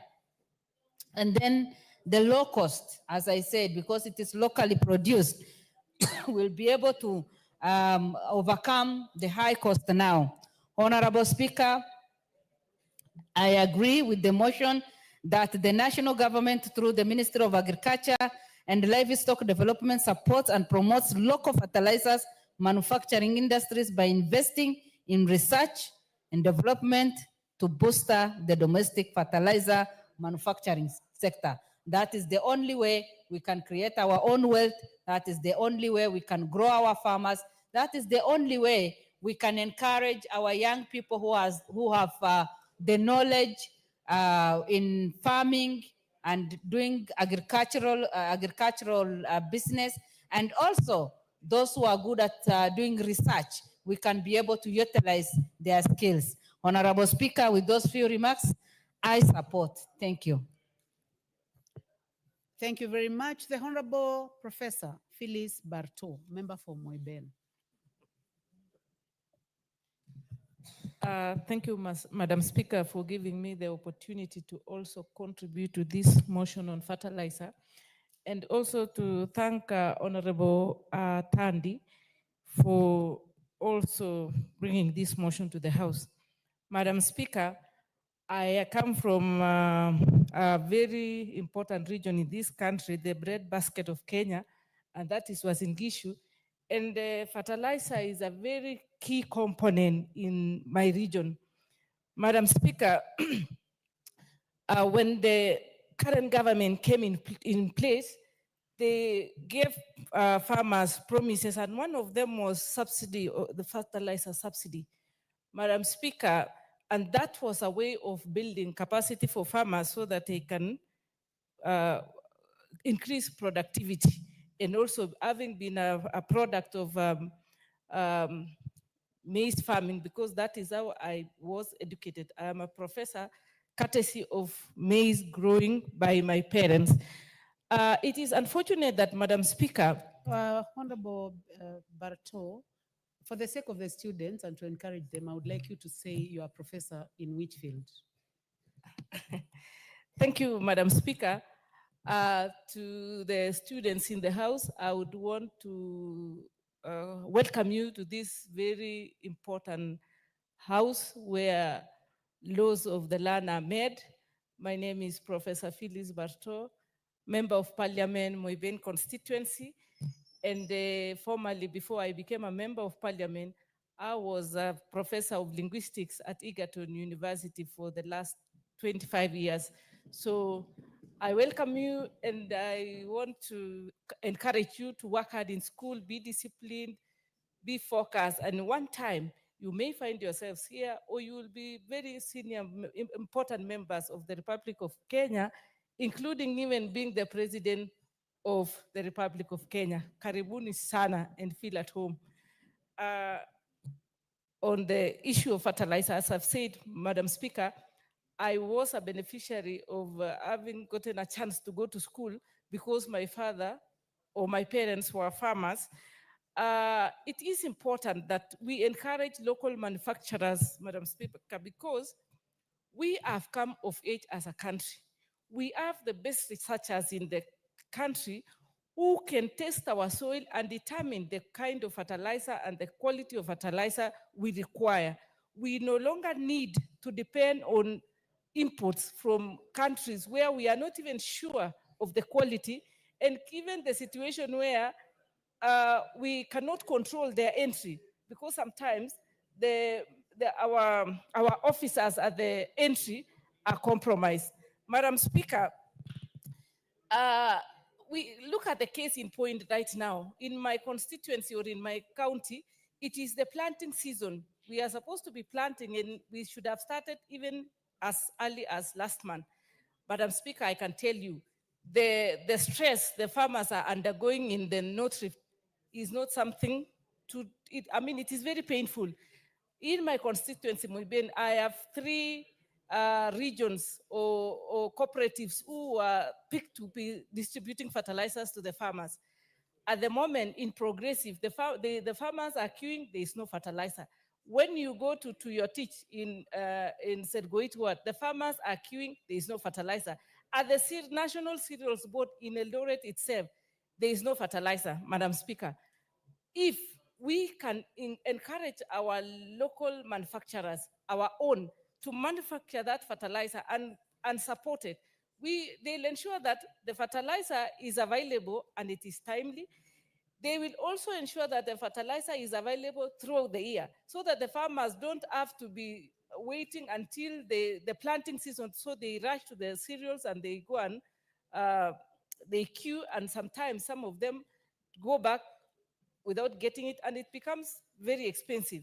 Madam Speaker, if this fertilizer is availed and it is done by the local manufacturers, it is also going to promote it is going to create employment for our young people. I am imagining if we will be having several manufacturers pitched in several parts of Kenya, all these young people, these researchers, these young scholars who have gone to school and they have done, they are experts in agriculture, would be utilized, and that's also another way of creating employment. And in that case, it will ease the burden of government and the young people. Like the other case we had, I saw on social media that there's a group of youth who have started a party called Jobless Youth in Kenya, and they want to register it as a political party. I mean, we should be creative and look for avenues where we have local manufacturers creating job opportunities and also supporting society. Madam Speaker, the issue of fertilizer is also very key, and it will enable us also to be exporters. Why is it that we should be receiving from other countries, yet we have capacity and we can manufacture our own fertilizer, enough for Kenya and enough for Africa, and even export outside countries like China, where most of the fertilizer people bring it. And we have the ingredients, we have the scholars, we have the capacity, we have the brains. What are we waiting for? I think it's high time we take it seriously and implement it. It should not just be a matter of debating it here in the House, and then from there it goes to the archives and nothing happens. We should walk the talk. Let us encourage, let us promote our local manufacturers, and let them even begin work as soon as yesterday, so that come next year, we will be having enough fertilizer. Last year, our farmers were duped to buy very substandard fertilizer, and even the production was very poor, especially last year, because so many of them went to sellers, and they bought very expensive and very useless fertilizer, or even fertilizer which is not suitable for their soil, because of the scarcity and because of the shortage and the desperation. Every farmer was willing to just pay something to get fertilizer so that they plant, because the planting season in Kenya is very definite. You miss it and you lose it. So sometimes when it is your turn to plant and you don't have the fertilizer, it becomes problematic. So, Madam Speaker, I am very happy that this motion is being debated today, and I'm looking forward that we will not be, sooner we will be seeing our entrepreneurs, our manufacturers rolling and starting the manufacturing business, so that our farmers, just other than just saying we are building capacity for farmers, we are enabling them, we are giving them subsidy. Let us subsidy remain with our local manufacturers. Let us support our own. Let us grow our own. Let us believe in ourselves. Let us believe in Kenya and believe that it is possible. We shouldn't be looking at our borders and looking for support. We have come of age, Madam Speaker. It is high time now we sit and have confidence in ourselves and support our local manufacturers and support our own, and it will be good all the way. I support the motion. Thank you. Honorable members, I would like to welcome students seated in the public gallery. We have students from Chelilis Girls Secondary School from Bureti constituency in Kericho County. Welcome to the National Assembly to continue observing proceedings of the House. We can welcome them in our usual way. Thank you. Honorable members, I'll allow the member for KU North to welcome students. He's the first in line. The Honorable Adams Kipsanai, member for KU North. You may welcome students and continue the debate. Thank you very much, Madam Speaker. Madam Speaker, I want to take this opportunity to welcome our students to this House of Parliament where laws are made. And I want to encourage them that as they pursue their studies, they must have a vision and an interest that one day they are going to serve in this August House. I would also want to thank the parents for putting much more efforts in paying their school fees in order to see their children pursue their education. Welcome to this House and feel encouraged. Madam Speaker, to the motion of today, I would want to thank Honorable Atandi for coming up with this very important motion. Madam Speaker, the issue of fertilizer in this country is very, very important. But it beats logic that we are the leaders in the region in terms of infrastructure, in terms of digital development, ICT, in terms of the economy. We are giant in the region. But we have failed as a country to sort out the food security of our people. So, Madam Speaker, the motion is even late. The decision to establish a manufacturing of fertilizer in our country is a bit late for us as a country. However, this thing will be very important to our country because this is the only way of guaranteeing food security to our population and also create job opportunities for Kenyans. Kenyan people is blessed to, the Kenya country is blessed to have a young population whereby there are very, very many youth who are unemployed. And this is the only way that they can be encouraged to join agribusiness and also advance themselves economically and have something in their pockets. Secondly, Madam Speaker, is about food safety of the food. Currently in our country and in the world, we have many cases of diseases, mainly caused by what we consume. And when you look at on the issue of diseases, especially cancer, research has shown that mostly is contributed by what we consume as a population. So having a manufacturing farm that takes care of the interest of our population is very, very important. Madam Speaker, farmers are at the moment making minimal profit margins because of the cost of fertilizer. But if we have a manufacturing farm within our country, we are sure that Kenyans will afford fertilizer in a cheap price so that they can have to break the margin. And that is the only way that as a country we are going to stabilize our economy and also help our farmers grow themselves. Madam Speaker, this thing will also help in terms of sorting out the issue of short supply. At the moment, there are many farmers who are trying to beat deadlines. You know, we have the planting cycles, whereby if you miss the first quarter of the year, especially in the North Rift and other parts of the country, it will be very, very difficult for a farmer to maybe go back and cultivate. And the problem is that there are minimal supply. In as much as the government is putting a lot of energy on subsidized fertilizer, which has cushioned farmers to some extent, it is not helping and curing the problem that has been bedeviling us as a country for a very long time. So having this initiative of establishing a manufacturing of fertilizer in our country will help us sort out all these problems as a country.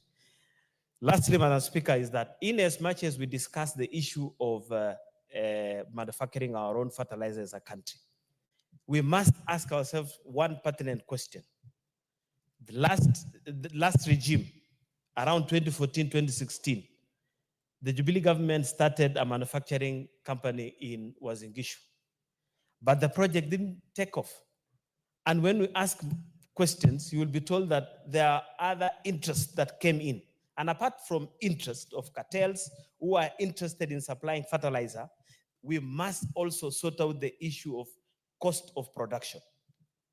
Many people are afraid even to establish farms in Kenya because of the cost of electricity, the cost of establishing a business because of a long list of requirements from licenses, from county, wherever. County governments want something, the national government, KEBS. So it is also high time that we must also reduce the high list of demands for any investor who would want to establish a manufacturing in our country, because that is the only way that it will help us as a country to have our own manufacturing farm that will help the youth to get employment, farmers to get supply on time, the country to be food security, and so forth and so on. Otherwise, I want to say thank you very much to Honorable Atandi. This is very, very important motion that will help our country proceed much further. Thank you very much. And as I wind up also, I must recognize the efforts put by our government of ensuring that in as much as we are having this problem, farmers at least are smiling with some difficulties in putting down their crops. Thank you very much, Madam Speaker. Thank you very much. The Honorable Danson Mashako, member for Undanyi. Thank you, Honorable Speaker, for giving me this opportunity to contribute to this important motion brought to this House by one Honorable Atandi, trying to make sure that the government of this country prioritize the establishment of a factory, to manufacture fertilizer. Honorable Speaker, this country, we are known for very many things. Today, Honorable Speaker, if you look at the things that are happening in this country, we have the best professors, the researchers in our universities. Today, Honorable Speaker, we are one of the countries that have adopted technology in a very fast rate that the world is worried that this country can become first world if the rate at which Kenyans are adopting to technology is sustained. But Honorable Speaker, having very good things to talk about in Kenya, we still are not able to look at our basic requirements as a country. And for the longest time, we've been told that Kenya, we rely, 80% of our population rely on agriculture. And agriculture is the backbone of this country. We've been told this many times. But again, we are so quick to bring, to trade rather than to look at our core issues that affect agriculture in this country. And therefore, this motion that is coming to urge the government to set up a fertilizer plant, it must be supported across the country, across these houses of parliament. But more importantly, Honorable Speaker, the government must come up quickly to implement what this House would resolve at the end of this motion. Honorable Speaker, we've been running a national fertilizer subsidy program that has been consuming a lot of resources. Every budget that comes to this House, Honorable Speaker, billions of money are set aside to run the subsidy program, the fertilizer subsidy program. But it gives a lot of, there are many issues that bedevil this national fertilizer subsidy program. Honorable Speaker, you saw recently farmers across the country, raising their voices because fertilizer did not arrive on time. The delays to receive this fertilizer in this country has really disrupted, the patterns of farming in this country, Honorable Speaker. And therefore, yes, we have a national fertilizer subsidy program that this government prides itself that it is working. It has improved the food production. We had the president recently talking about how much now we are able to produce enough food for the country. But Honorable Speaker, questions are asked. The delays that happened this year, this planting season, we've had some members talking about, farmers up to now, some of them have not even received this fertilizer. and yet the planting season is nearing, coming to an end. And therefore, Honorable Speaker, until we realize that this fertilizer subsidy, we cannot continue relying on it. It cannot, its sustainability raises a lot of questions. Because we ask ourselves, for how long are we going to subsidize fertilizer? Yes, we've moved it from around 6,000 shillings. Now farmers are buying fertilizer at 2,500. But we're asking ourselves, for how long are we going to continue subsidizing fertilizer in this country? And we know resources are constrained, Honorable Speaker. We cannot continue having, a subsidy that will run to perpetuity.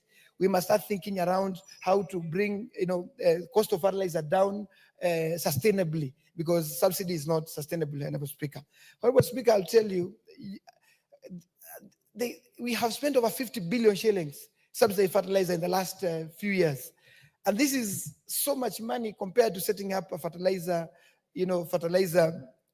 producing plant. And therefore, Honorable Speaker, this motion is coming at the right time. We need to, quickly move out and ask the government, this House must resolve to even give timelines when this should come to pass, Honorable Speaker. Honorable Speaker, if we are to have food security as a country, we cannot continue relying on fertilizer that is imported. You remember during post-COVID-19, there were a lot of disruptions on getting fertilizer to countries. So therefore, farmers really suffered. Today we're talking about the war in Ukraine, Russia versus Ukraine. We have a lot of disruptions when it comes to the supply side of fertilizer in the world.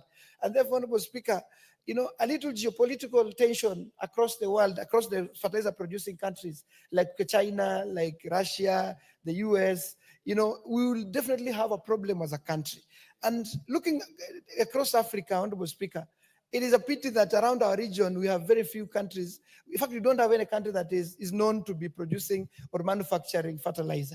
In Africa, we only have, countries in the north, that's Algeria, Morocco, Egypt, producing, manufacturing fertilizer. And then we have, of course, South Africa down south, manufacturing fertilizer. That means within our region, we have a huge market, which this country can tap. And the earlier we come up with the fertilizer factory, the better for this country, because we have a huge market. The East African region itself, we pride ourselves, today we are in excess of 250 million people that require to be fed. And therefore, the faster this country becomes a fertilizer producing country or manufacturing country, the better for this region and the better fortunes for this country, so that we can sustain we can supply fertilizer to all our neighbors, Honorable Speaker. Honorable Speaker, before I sit, I want to say that the world today, what many countries are moving towards, food security is a big thing. And therefore, Honorable Speaker, as a country, we have no choice. But I'm looking forward to, and I'm happy that this motion has been brought to this House by the chair, the new chair of Budget and Appropriation Committee, that is Honorable Atandi. I'm looking forward to seeing that we put a seed capital, in making that we realize the motion we are discussing today.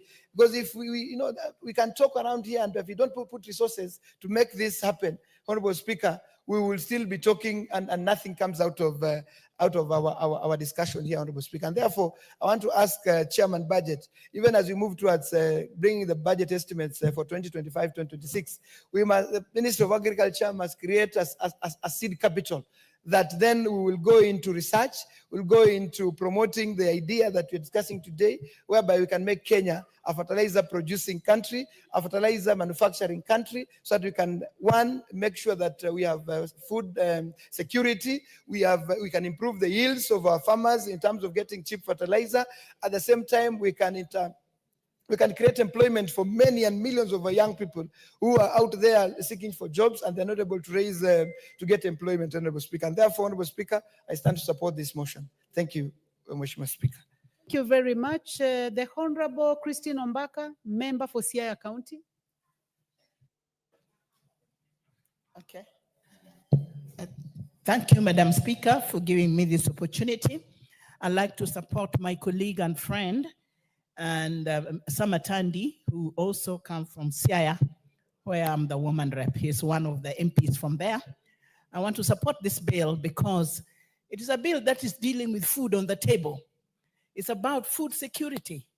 It's about removing or ensuring that there is no hunger in this country. This country has been known to suffer from hunger, no food. People have died because there is hunger in this country. And when you look at those scenes, you think that the best option now is this bill. This bill is one that will improve the situation that we've seen in the past where people die of hunger. Farmers need manure. They need fertilizers. Even as I speak now, I'm receiving messages because people are planting. They want seeds, they want fertilizers, they want me to support them. As an individual, how can I do it? A whole county of Siaya. People want me to support them, give them fertilizers. We have fertilizers, yes, but they are subsidized. But even that, the one that is subsidized is still very expensive for our people. They cannot afford it. That's why they want me to step in and support them. It also means that when we produce fertilizers locally, they may be cheaper, they may be possible, it may be possible for many people to access fertilizers. That's why it is important that we have an institution that can produce fertilizers that will be cheaper, easy to access for farmers to use so that they can produce crops and food for food security. It's that common sense. So I think that it is very, very key that we support this bill. It is very key that we stop importing fertilizers. We have seen what importation has done in the past.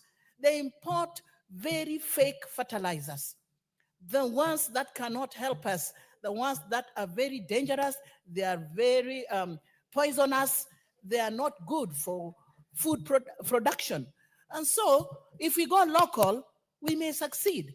It will bring the cost down, it will make more people access fertilizers, more farmers will benefit, and they will produce more food, and there will be food security. It is that common sense. So we have universities. Our universities have departments of agriculture. We have colleges as well that train people in agriculture. We have Ministry of Agriculture. What are these institutions doing all these years? By now, we should be self-independent. We should be able to have produced our own manures, our own fertilizers, be able to distribute them across the country, and be able to sustain our lives and be able to have access food and put food on our table. So the challenge here is these very institutions that train people in agriculture. Universities, what are they doing? We need an answer from them. What are they doing in terms of producing fertilizers that is cheap, that can be accessed by many people? What is the Ministry of Agriculture doing? What are these colleges doing? Where are farmers who need these things? We need more farmers, both large-scale farmers and small-scale farmers. Local women who are in the villages, they're also farming, even if they have little gardens and things, but they need fertilizers. I have seen on television some young people trying to come up with fertilizers that they can use to plant some products here and there.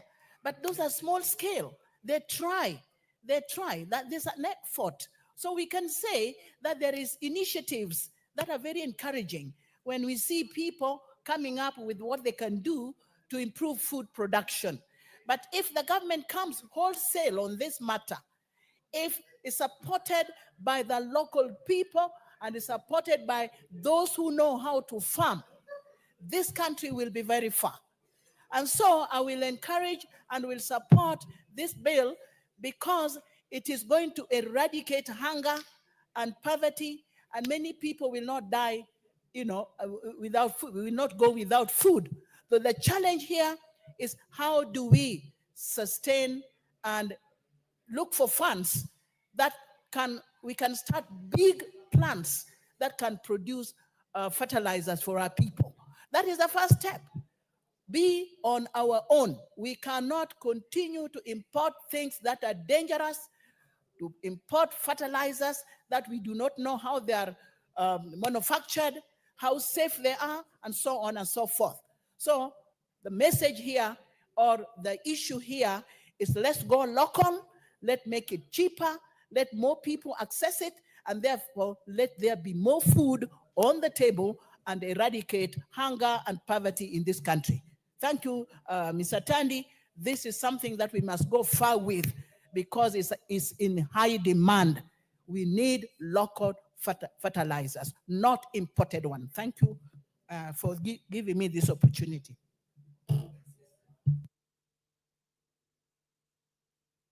Thank you. The Honorable Wilfa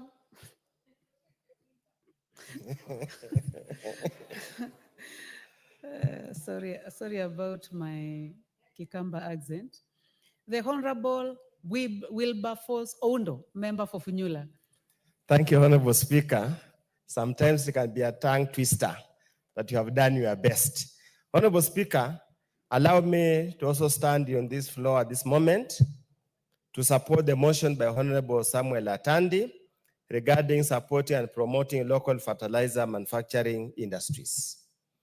Honorable Speaker, for many years, agriculture has been the mainstay of the people of Kenya. For many years, agriculture has been like the black gold for people of Kenya. However, Honorable Speaker, over the years, productivity has reduced considerably for various reasons. One of the reasons has been depletion of natural resources and nutrients in the soil because of overcropping, overplanting. There's also been a result of bad agricultural practices that have literally decimated the good part of the soil. Honorable Speaker, we remember very many years back during the days of President Daniel Toroitich arap Moi, when he would lead the weekly activities or monthly activities to fix gabions, plant trees in order to manage soil erosion. So there's been a plethora of reasons that has led to soil failure and reduced productivity. It's therefore inevitable, Honorable Speaker, that in many parts in this country, commercial fertilizers, our chemical fertilizers, are becoming almost like a necessity, a requirement for you to produce any food of any value. Honorable Speaker, I come from Busia. We have not been keen consumers or major consumers of fertilizers because our soils have remained fertile and generally have been producing crops adequate to feed ourselves and retain something small for commercial purposes. But Honorable Speaker, for the last few years, that's no longer the case. Crop failure has become preeminent, and therefore it is important that we find ways and means of boosting application of interventions to improve productivity. And therefore, Honorable Speaker, again, on the other side, Honorable Speaker, Kenya consumes about 700,000 metric tons of fertilizer each particular year. It is projected for us to sustain food production, to sustain our economy and population, we might have to consume about 1 billion metric tons of fertilizer the next 2 to 3 years. Our manufacturing capacity, Honorable Speaker, as it stands now, is literally minimal. It is presumed that almost 90% of the fertilizers used in this country is imported. It's imported at heavy cost in terms of foreign exchange, in terms of exported jobs, and in terms of other issues, Honorable Speaker. And that's why any attempt, Honorable Speaker, to urge the government, to urge the executive, both at the national level and the county level, to invest in production of locally produced fertilizer is laudable and should be supported wholeheartedly with all the state organs concerned with this matter. Honorable Speaker, when you speak to manufacturers, under Vision 2030, Honorable Speaker, manufacturing was supposed to account for 15% by the year 2030. As we stand here, Honorable Speaker, is hardly 7%. That means we are lagging behind with less than 5 years to go.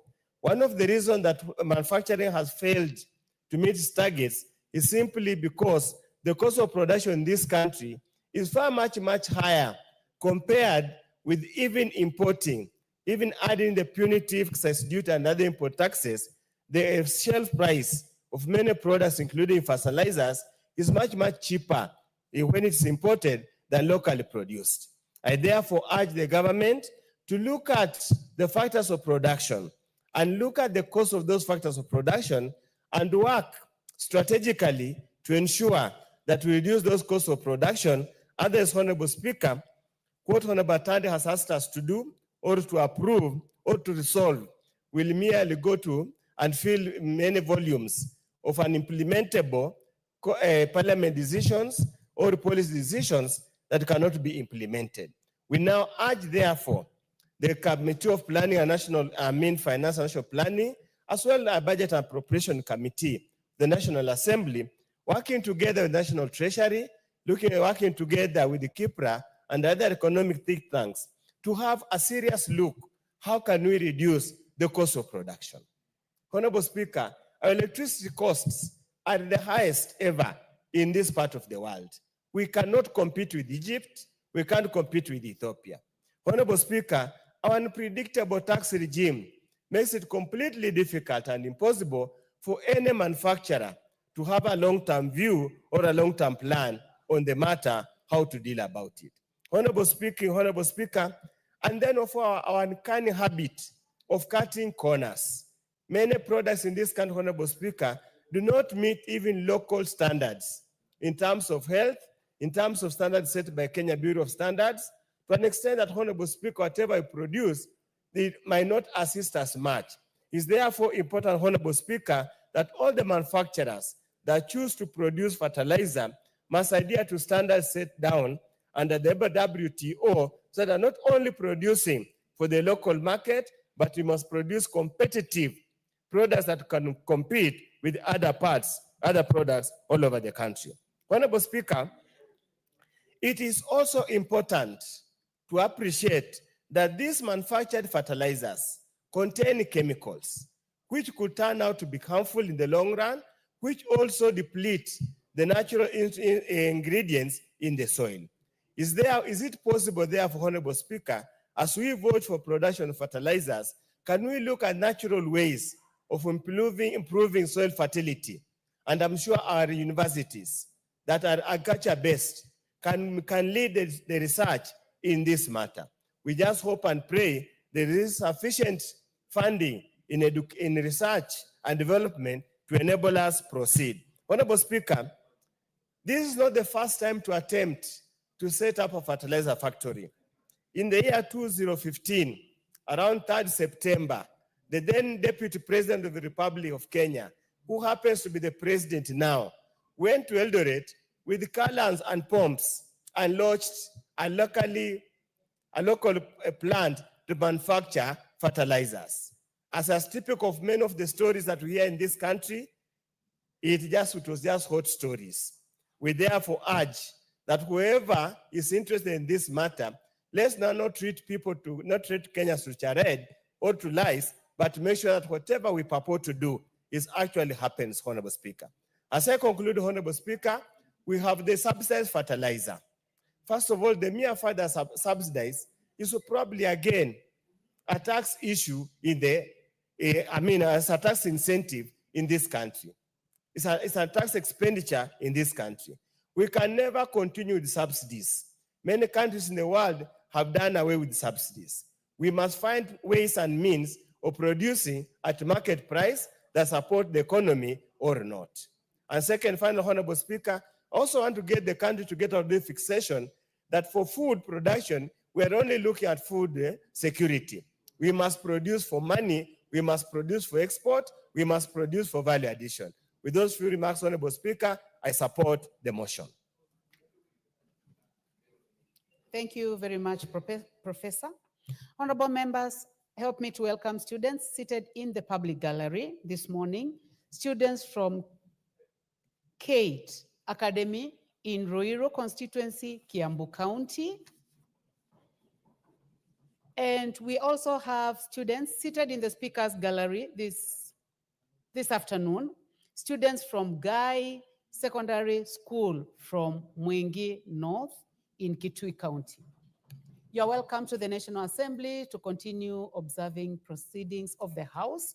And on behalf of these students, I would like to request the member for Kaiti, the Honorable Kimilu, please welcome the students, all students seated both in the public gallery and in the speaker's gallery as you contribute to the motion. Thank you, Madam Speaker, for giving me the opportunity. Madam Speaker, I want to welcome the students who are in the House and pupils, and I want to encourage them to learn from this parliament, because tomorrow we expect them to be members of parliament, others to be big people in this country, because it is possible. One day, one time, we used to come to this parliament to follow the proceedings of the parliament, and today we are members of parliament. So I want to encourage them and welcome them to the parliament. And after this, I want to encourage them to go around the parliament to know what is going around in this parliament. Madam Speaker, I want also to take the opportunity to support this motion by Honorable Atandi and say, Madam Speaker, it came at the right time, Madam Speaker, because fertilizer is key in our country. Madam Speaker, when we have our own plant in the country, we can say that we have food security in the country, Madam Speaker, because in some of the areas, Madam Speaker, we have good soils. Like where I come from, Madam Speaker, I come from Makueni County.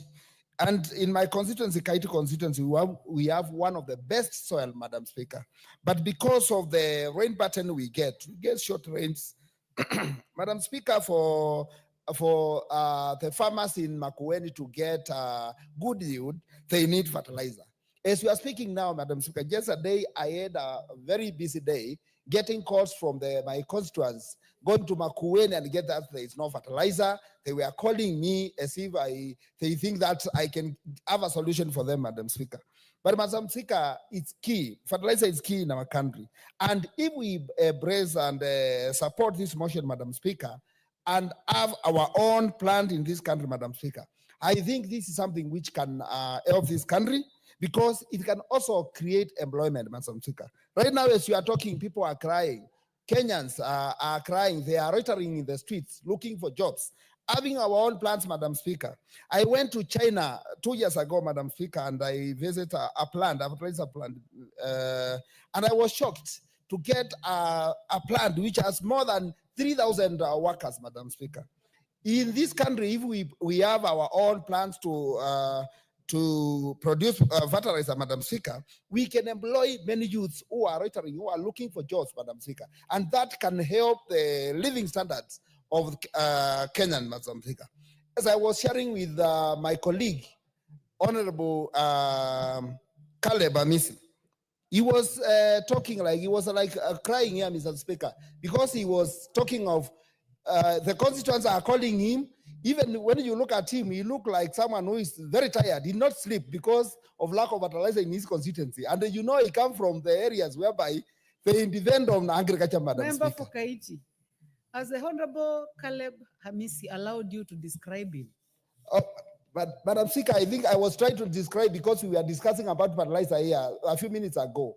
And Madam Speaker, I pity him because of the challenge we are facing in our country, shortage of fertilizer. I was trying to put my point clear to see the challenge we are having, Madam Speaker. So, Madam Speaker, if we can have our own plant here in this country, Madam Speaker, the challenge we are facing as a country can be sorted once and for all. Madam Speaker, even if we have our own plant here, Madam Speaker, the prices of fertilizer will go down and it will be affordable to Kenyans, Madam Speaker. This can also improve the living standards of our people, Madam Speaker. People are crying due to lack of school fees. Madam Speaker, the kind of economy we have in our country currently, Madam Speaker, needs people to do some businesses, others to do serious farming, so that they can get money to pay school fees, Madam Speaker. And this can be improved by having our own plant in our country, whereby this can create more jobs and can also create income to our people, Madam Speaker. With this kind of local plant in our country, Madam Speaker, with the kind of rain pattern we get in our country, Madam Speaker, I think because some parts of the country get short rains And with the short rain, they can plant the crops which needs short rains. And with fertilizers, Madam Speaker, they can get a good yield, which will help them improve their living standards, Madam Speaker. The only, Madam Speaker, way of employment in most of parts of the country is only farming, Madam Speaker. Because if you get the percentage of the farmers we have in the country, you get most of the people, they are farmers. Most of the people, when they retire from their offices, they go back to their villages and do farming. Madam Speaker, we need to encourage this, because when people are farming, when people go back to their villages and do farming, we are also trying to congest the city, Madam Speaker, because this will also help in rural to urban migration. Because, Madam Speaker, the way things are in this country, we need to start congesting this city. We need to have people migrating from the city to the villages, Madam Speaker. Because now people are coming here to look for jobs. There are no jobs. But if they go back to their villages, Madam Speaker, they can go and do farming and earn something. And that can encourage people to go back to their villages, Madam Speaker. And this is one way of avoiding rural to urban migration, Madam Speaker. Madam Speaker, we have good institutions in our country, Madam Speaker, even including our universities, Mr. Speaker. The research, they can do a good research. They can also help in improving, getting the right quality of machines we need in the country. They can also give a good quality chemicals we need to make a good fertilizer in our country. And Madam Speaker, I think this can also help in this country to do good farming, Madam Speaker. So, Madam Speaker, I want to support this motion, and I say I want to urge all the members of the parliament in this house to support this mission, because this is very important to our country, and it also help our youth. Thank you, Madam Speaker. Thank you very much. The Honorable Caleb Luyai, member for Saboti. Thank you, Madam Speaker. Thank you for giving me this opportunity to also add my voice to this very important motion. I didn't want to interrupt my very good friend, Honorable Kimilu, when he mentioned me, but I can assure him that he has no power to carry my... I saw him trying to pity my situation in Trans Nzoia. He has no power. Only God has power to carry all my burden. Madam Speaker, the very first sentence of this motion, the motion mover is aware that the Fertilizer and the Animal Foodstuff Act 2015 provides for the regulation of fertilizer importation in the country, and the further aware notes that the Fertilizer and Animal Foodstuffs Board regulates the fertilizer and animal foodstuffs industry, including the manufacture and production of fertilizer. So we are aware of the existence of legislations, acts, policies. There are a number of SAGAs, semi-autonomous government agencies, that have been established in the Ministry of Agriculture. I think Ministry of Agriculture has one of the largest number of SAGAs among the ministries that we have as a country. We talk of KEFIS, we talk of CARO, that was famous formerly, CARI. We talk of the Agricultural Food Authority that has several departments for each crops. They have pyrethrum, they have maize, they have sorghum, cashew nuts for the coastarians. They have sugar, tea, coffee, name them, all under one umbrella, AFA. And I can go on and go on.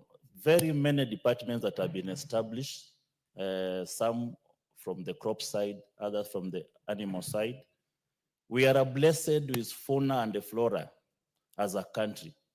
So we're supposed to be sufficient. When we look at how agriculture was established as a backbone of this nation, we look at the history of the colonialists. When the British colonizers arrived here, they did not single out Kenya as a mineral destination. Kenya was not a gold-rich nation. It was not an oil-rich nation. The British established a colony here because they discovered Kenya as an agriculture-rich nation. And we have since moved out of there. We are no longer, the agriculture is no longer the backbone of this republic. We are moving to other things, other economic frontiers. But you cannot stand strong as a nation if you are not food sufficient. The superpowers are strong. Russia has held Europe by its neck or bells because of being food sufficient. Ukraine has become at the center of the global war because of being a food sufficient nation. You cannot become a superpower.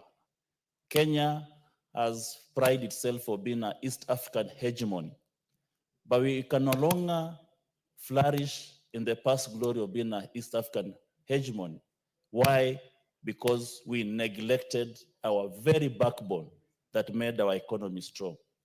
Agriculture and fertilizer. Fertilizer is at the very center of the bone marrow of our economy, which is agriculture. When we look at how developed nations, what we call the developmental nations of the ASEAN countries, and ASEAN, I refer to the Association of the Southeast Asian Nations, led by Singapore, Thailand, Indonesia, Philippines, South Korea, Taiwan. These nations were at par, or some were actually trailing Kenya in terms of GDP. They all faced the same colonial masters. At the same point, we were all colonized as the ASEAN countries. What made them have a step ahead?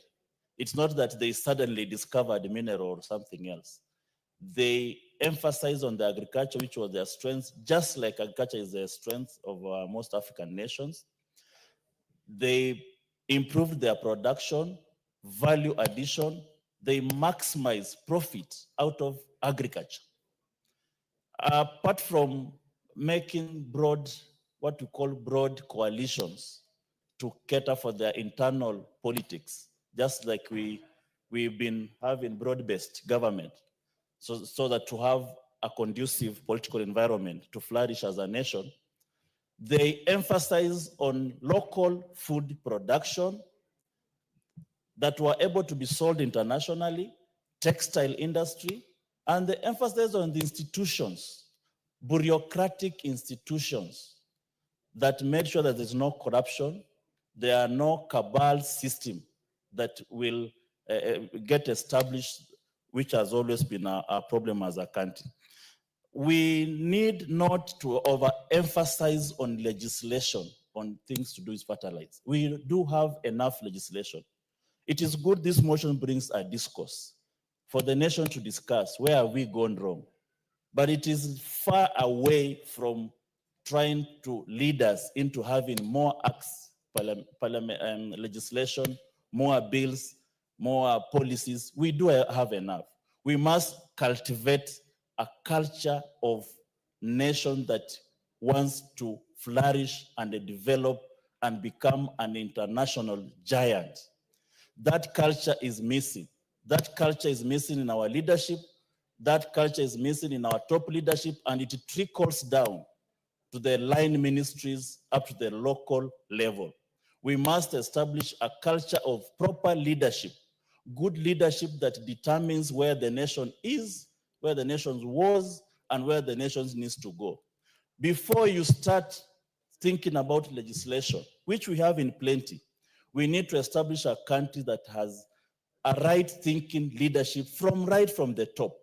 If we have it rose at the top, then you don't expect miracles at the bottom.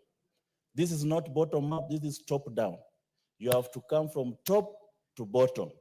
I can see my friend looking at me almost coming to give a rejoinder, but that is how we will make our country better. You must start from top to bottom. In terms of corruption, the rest of the things you can do from bottom to up.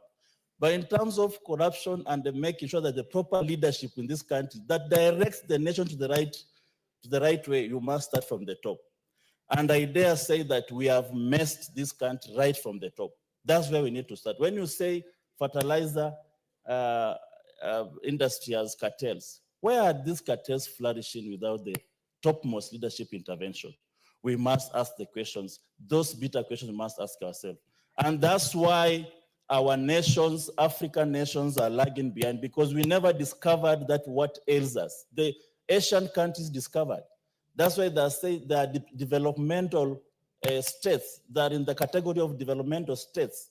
Some you can call it mercantilism, where the trade surplus makes it the country flourish. You can call it Marxism, you can call it capitalism, but all in all, you must discover the strengths of a nation and develop it from there. And to me, agriculture remains to be the strength of this nation, and we must cultivate. So if the area of fertilizer is not an area that you need to overemphasize in terms of legislation, this is an area that needs good culture of leadership. We cannot have sagas all over. We cannot have sagas consuming our natural resources, our treasury, our treasury, and they are just there. Sagas that exist for production, for research, and they are there. That's where we need to start. We do not need to establish another saga when there is already another saga that whose primary responsibility is for production of vaccine. We have Kevevapi, we have the Kenya Veterinary, we have the Calro, we have the Kefis. We can name and name them. They are there. But what are they doing? We need to establish and look at what authority formed these sagas. Why do they exist? What have they done so far? If they don't do them, then can we now merge them or restructure them so that we don't waste so much of our resources towards moribund organization? Thank you, Madam Speaker, and I support. Is it a point of order? Okay. Honorable members, I would like to welcome students from Moi Educational Center, Langata constituency, Nairobi County. Honorable members, help me to welcome them. You are welcome to the National Assembly to observe proceedings of the House. And I would like to give a chance to the Honorable Buyer to welcome students in the absence of the Honorable Member for Suba, leader in the House who had expressed interest to welcome these students. So the Honorable Buyer, you proceed, and then you may also proceed to debate.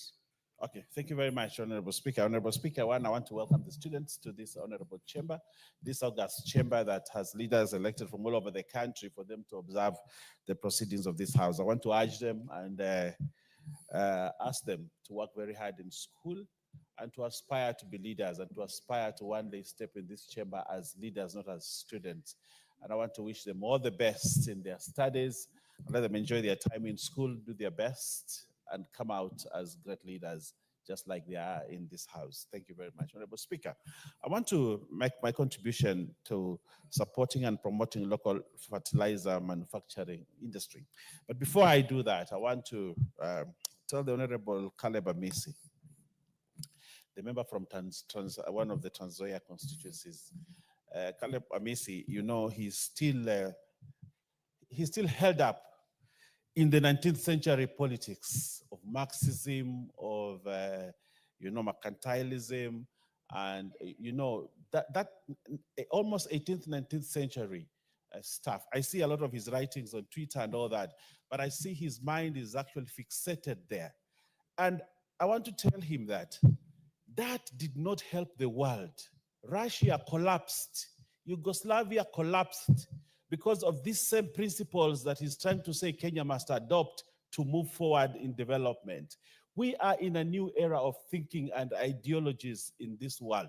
Capitalism has still remained as the principal anchor of development in the world. Capitalism still is the anchor for money making in the world and to equalize nations. Socialism and Marxism and all those kind of things that were there, and fascism that were there during the 18th, 19th century have been bypassed and nations have collapsed. This country, Caleb Amisi, will move on a trajectory of developmental issues that are anchored properly in agriculture. The agrarian revolution still persists. We must invest Yes, in the agriculture. Honorable Caleb Hamisi, you have a point of order? Normally, the best would be to put an intervention instead of raising your hand, but I give you the chance. Yeah, I was struggling to put it, but I think it's now working.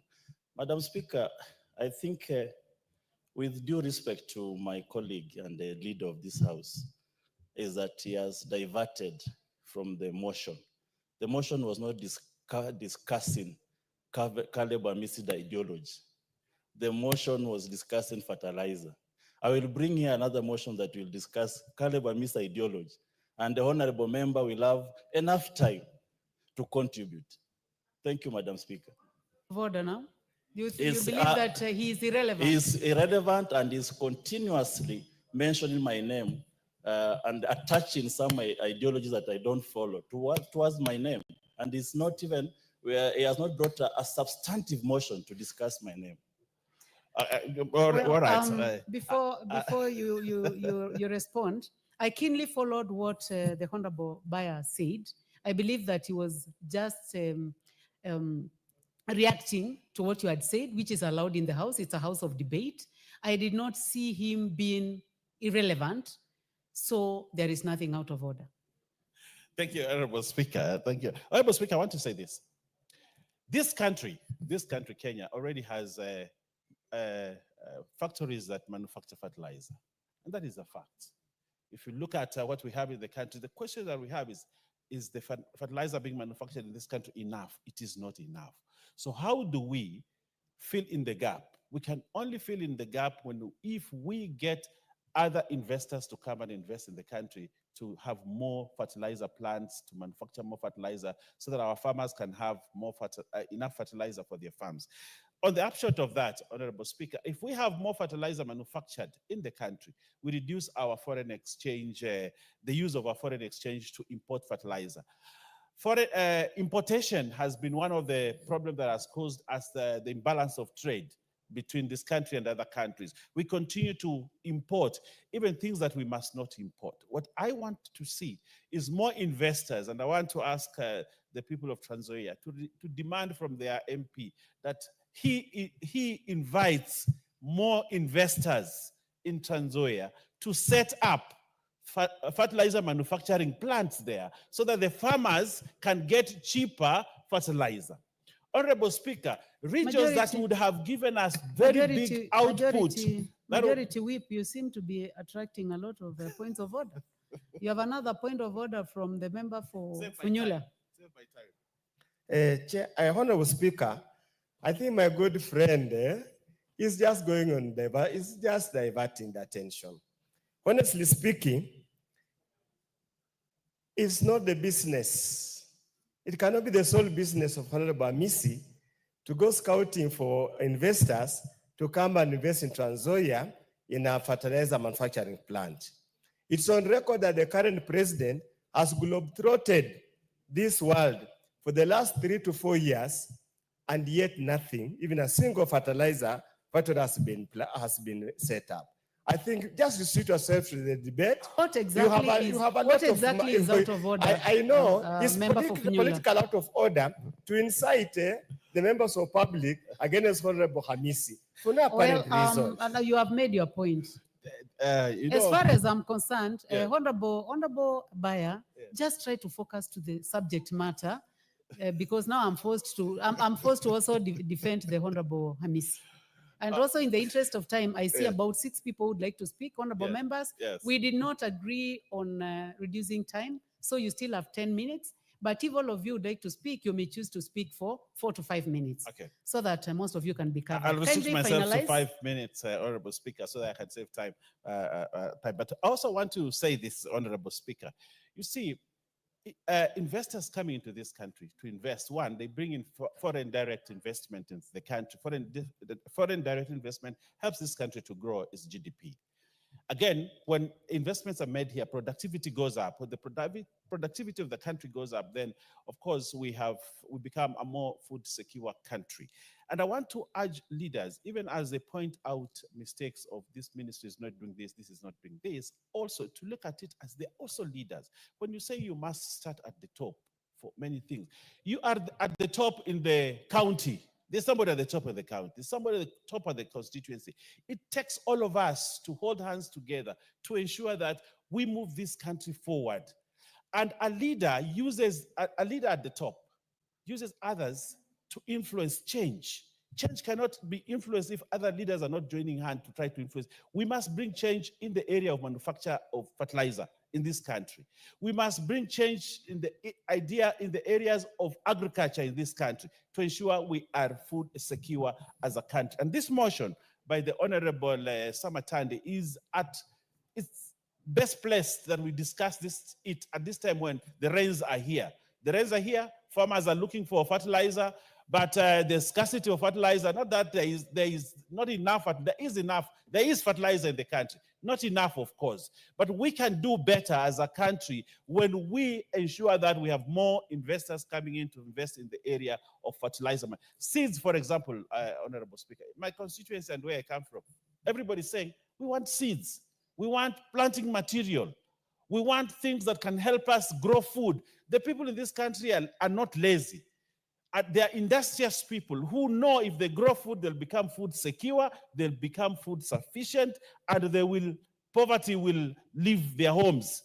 But then what as leaders are we doing to ensure that we give them planting materials to ensure that we have more food? So I want to support you, my brother Samatandi, for the good thoughts, because this is thinking good for a country. This is good thoughts for a country, that we actually must manufacture more fertilizer in the country, Honorable Speaker. And we have bumper harvest. The prices of goods come down. Inflation comes down. When inflation comes down, there's less expenditure, and therefore, when we have inflation that is down, there's more savings in the families and more disposable income for families, and therefore they are able to pay school fees for their children and do development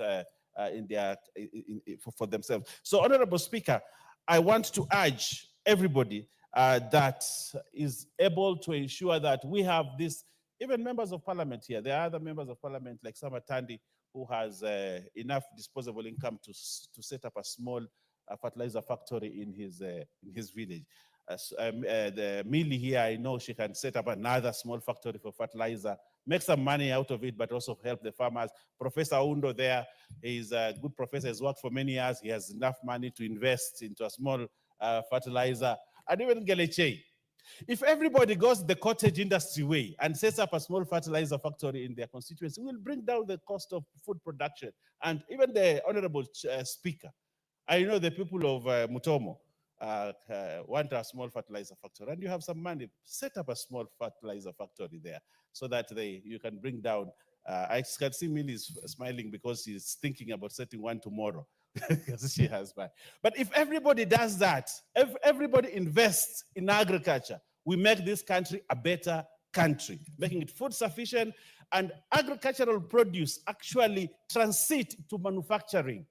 Because if you have if you have enough milk, you can set up a small milk production center. And when we have industries being set and manufacturing being set, we solve the problem of joblessness and we solve the problem of poverty in this country. And therefore, I want to urge anybody who has money somewhere, instead of going to do other things, set up factories for fertilizer, for better seeds, and better planting materials so that we increase our output in agriculture in this country.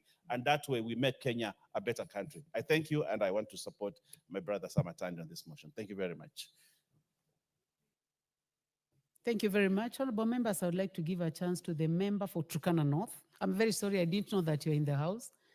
The Honorable Ekon Naibun.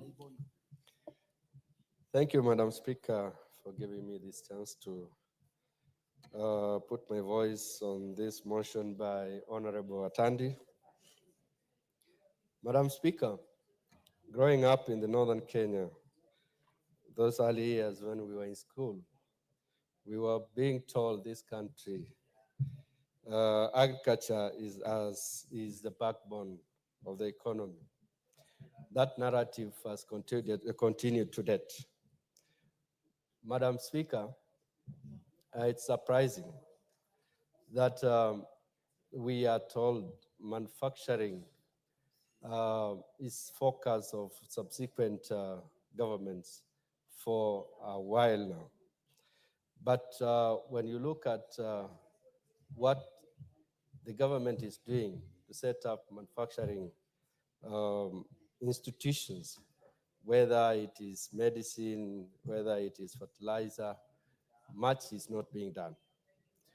Now, looking at the agriculture part that requires fertilizer, I hear the leader saying that there are a number of manufacturing institutions or companies, but at the same time, he confirms that the supplies of these fertilizers to farmers still remains low. So that means then that the country has not done much in terms of manufacturing fertilizer. We still import fertilizer. Our farmers are struggling to receive and utilize the fertilizers that we are told they are being imported.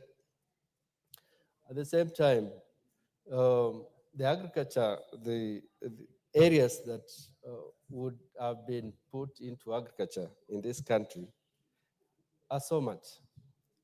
60% of this country is arid. But Madam Speaker, you realize these arid areas have been neglected. Nobody has ever even thought of setting up agricultural areas, spaces.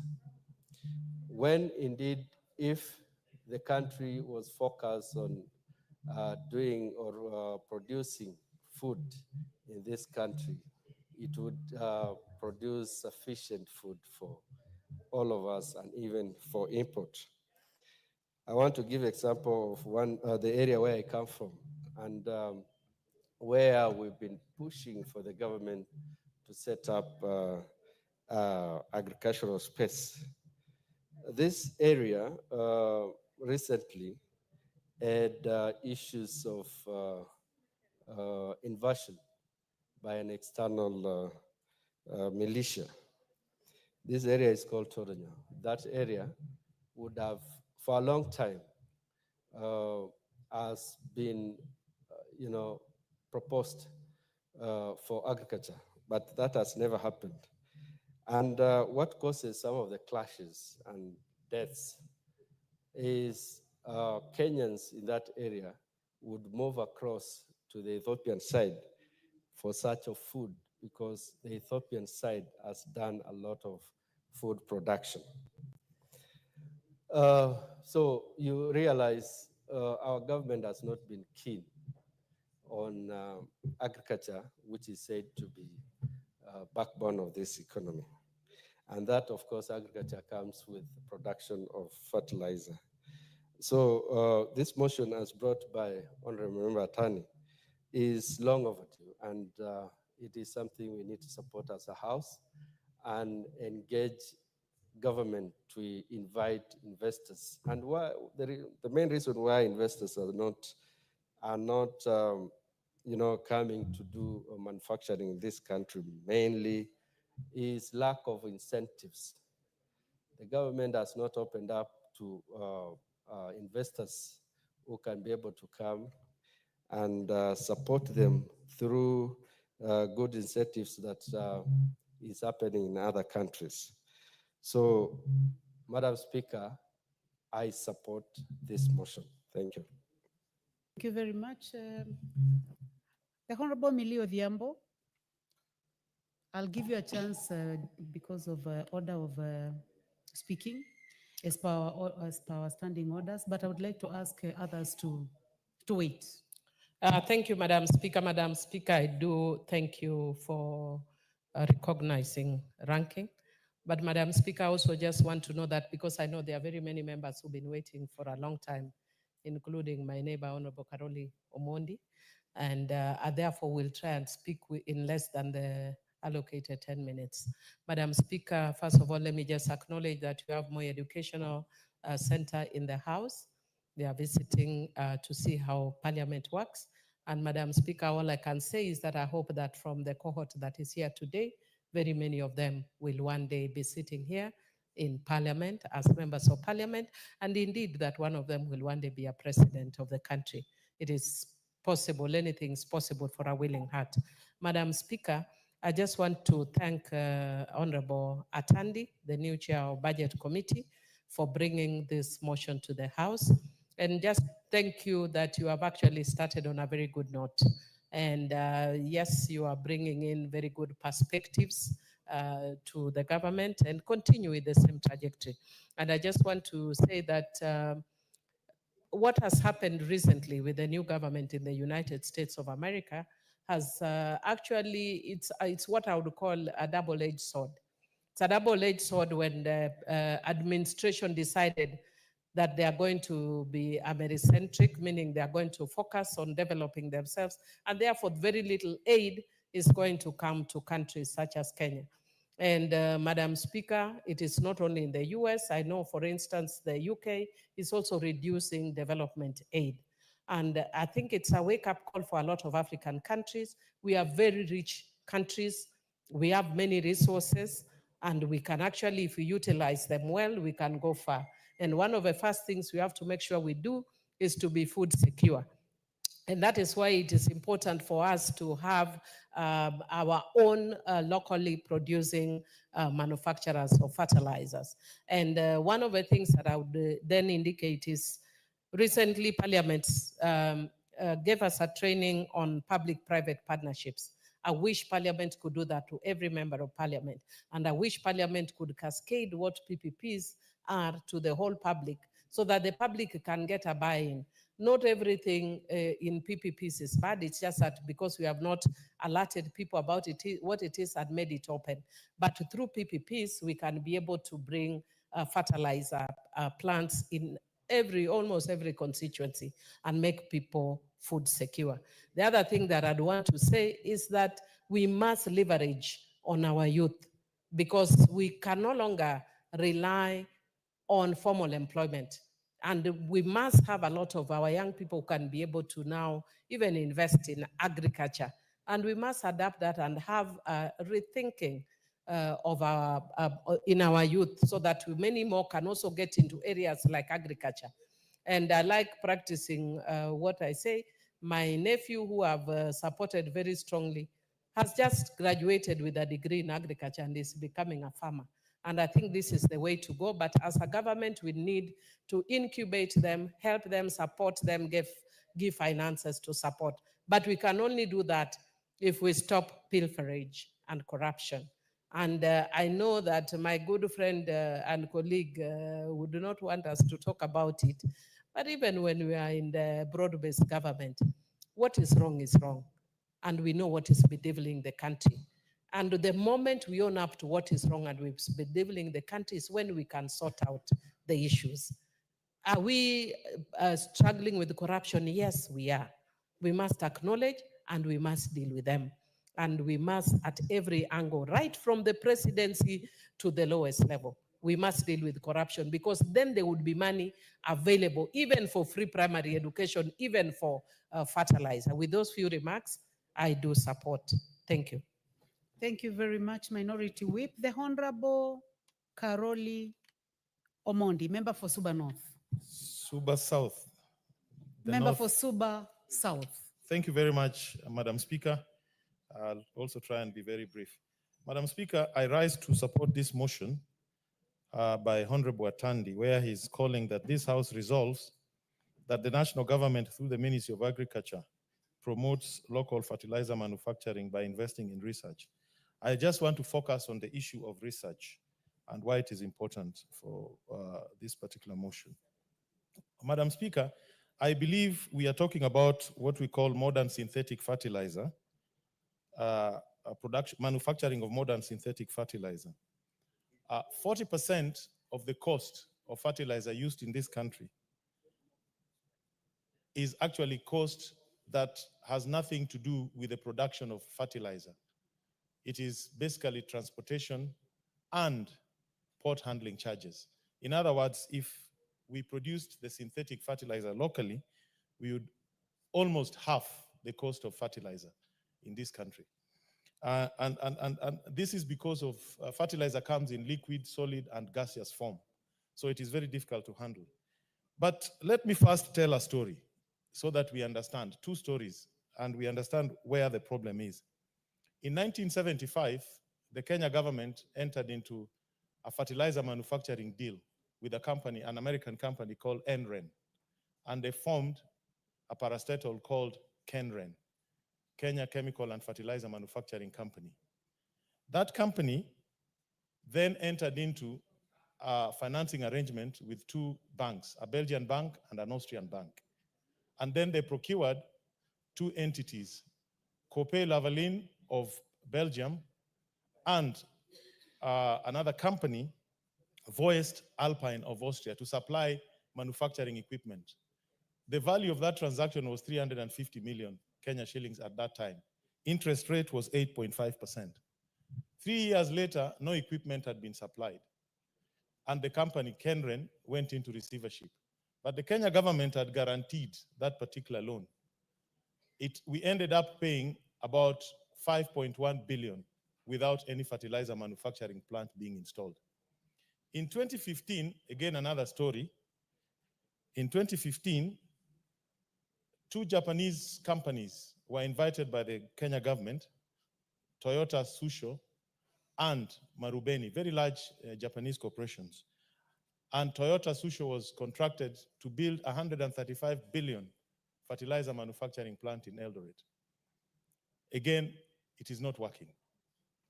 That is the second bad experience. In fact, in the case of the earlier one of Kenren, when the company went into receivership, the government went to court in London, and the court ruled that Kenya had been a victim of deceit. But the suppliers went to appeal in Cyprus and got a judgment against the Republic of Kenya. So we ended up paying 5.1 billion for a factory that did not exist. If we are to do any research, we should ask ourselves, how come on two occasions, 1975 and 2015, attempts to establish a fertilizer manufacturing company in Kenya have failed? We all know that fertilizer is manufactured from urea oil. Kenya doesn't have commercial quantities of oil. Phosphates, potassium, and potash. I think the only complement that we have is nitrogen. So when we are talking about manufacturing of fertilizer, I think it is important that we understand what we should be focusing on is what is called blending or granulation. In other words, importing pre-manufactured fertilizer and then blending it to create products that meet local conditions. Like the Toyota Tsusho factory was supposed to produce NPK, DAP, and CAN, all blended, but that is not the case. So I think I support this effort by Honorable Atandi, but let us do more research. Why is it that all previous attempts to establish a fertilizer manufacturing plant in Kenya by private sector or in joint partnership with the government, like in the case of Kenren, have come to a naught? I think there's a lot of work we need to do here. You know, Kenya has the advantage of geography. We are extending the SGR all the way to the border with Malaba, with Uganda. We could, again, supply almost the entire east and central seaboard out of fertilizer, either blended in Kenya or granulated in Kenya. Or when we have enough of the raw material, we go into the production of the real manufacture, the real fertilizer.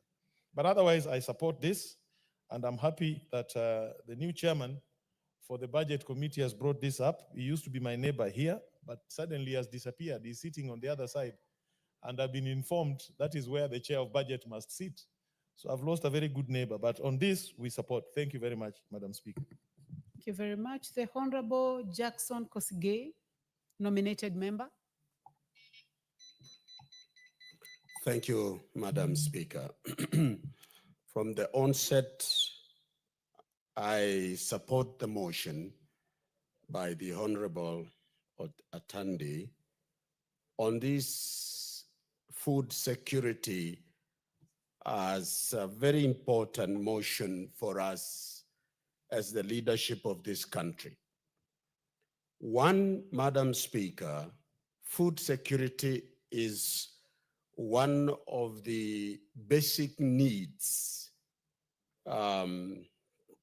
which is necessary for the survival, and it has been said, and for a decent standard of living, which brings together amongst many water, shelter, clothing, as we know, and as access to healthcare and education.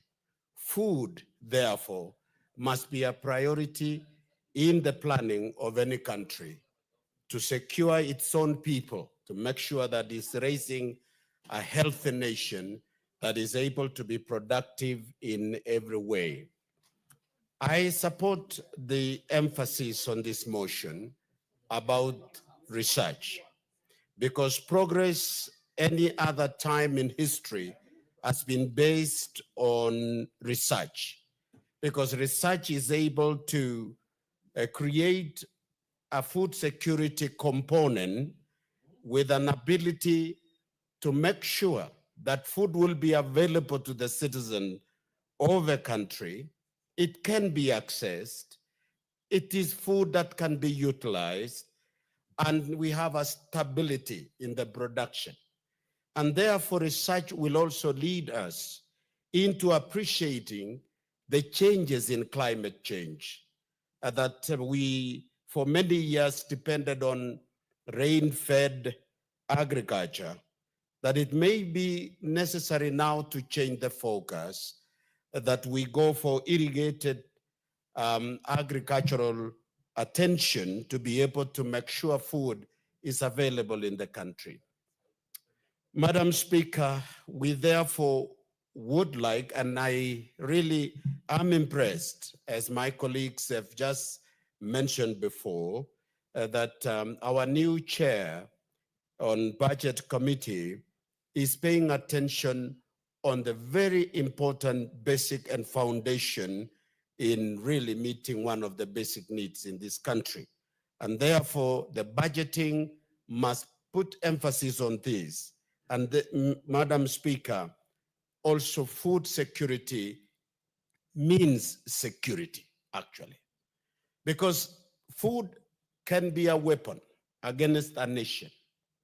When a nation is not able to feed its own people or our own people, it can be taken advantage of in other factors externally, determining policies that affects their domestic interest.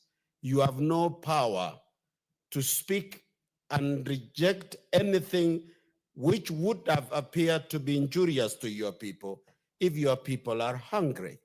And therefore, securing this particular basic need is very important in the security of a country.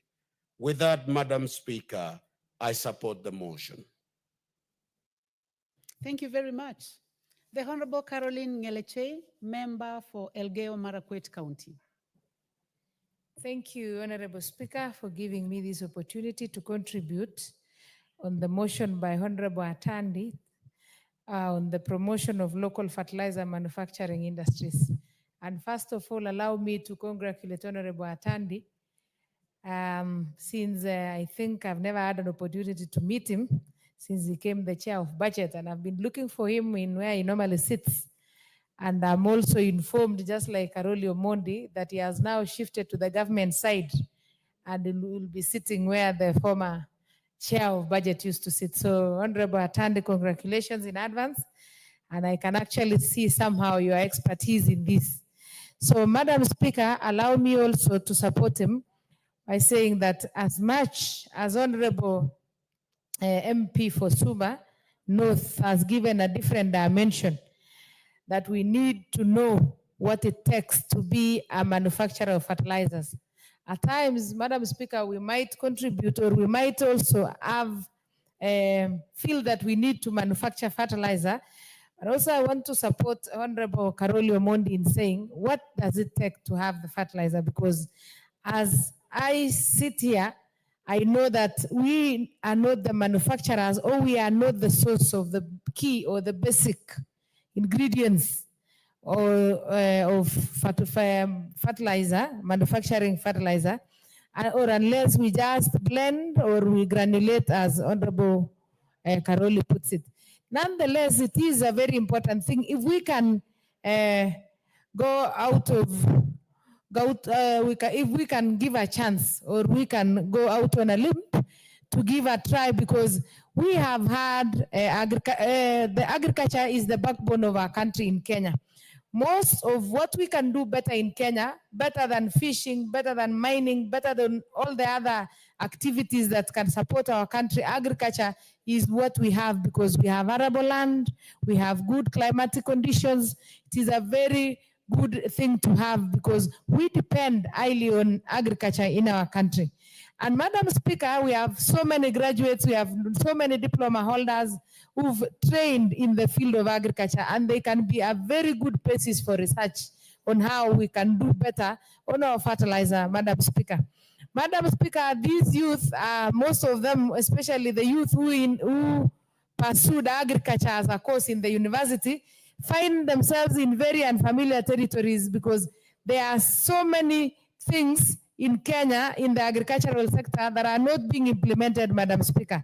Madam Speaker, you find that we have so many research institutes that are supposed to deal with agriculture, but they are not actually bringing out their full potential, because we are not also concentrating much as a country on what we can do. So, Madam Speaker, I want to support it and say that let us put the knowledge that we have had by doing research, by also trying to venture out. And you know, Madam Speaker, when we have an homegrown research, we can actually get to know what is best. At times, depending on imported fertilizer, Madam Speaker, manufactured in another country, might not give the best out of our soil, because we have different types of soil that needs the different components of fertilizers that we might not be able to maximize the full potential. So, Madam Speaker, for the sake of knowledge that we have, for the sake of research, for the sake of knowledge and education that we have gathered in our institutions, it is also good that we give a try on manufacturing the fertilizer. Madam Speaker, another thing is also there we have had and we have suffered in the country with an issue of fake fertilizers, and many a times we get people who adulterate the fertilizer, Madam Speaker. But when we have our manufacturers here locally, it will be so easy as a country to keep track or to monitor and ensure that we control the quality of the fertilizers that will be produced within. And at times, Madam Speaker, it is so hard for the local people or the local agencies to control what has been manufactured out of the country, because they might not be able every now and then or frequently visit the manufacturing industries and check if at all what is being purported to be the contents of the fertilizer is indeed true or not, Madam Speaker. Another aspect, Madam Speaker, is we incur a lot of money, or most of the price of fertilizer that has been imported to the country has a component of transport and handling along the way from the manufacturing country throughout to Kenya. And we can mitigate the cost of that handling and transportation by manufacturing our own fertilizer, Madam Speaker. And Madam Speaker, it is always good to consider that when we produce the fertilizers within it, the farmers will be able to access and get it as they want. Like for instance, right now, farmers in the North Rift are planting, and they are depending on what the government is supplying, so the subsidized fertilizer. At times, we run out of stock, we wait for 2-3 days, we wait for 1 week, and the rains are not waiting, Madam Speaker. So if we had the local manufacturer within, it will be very easy for us to access and utilize the fertilizer on time and on the rainy season, Madam Speaker. Also to add on that, Madam Speaker, is also we have the short crops along in between the long rains that we at times we wish to maybe plant beans in between the duration of maize, but you find that the government only supplies when there is need and when there is when it is time for every person to plant. So, Madam Speaker, accessing the fertilizer through the local manufacturer will ensure that we are oversupplied or we have supply of fertilizer every time we need to have it, Madam Speaker.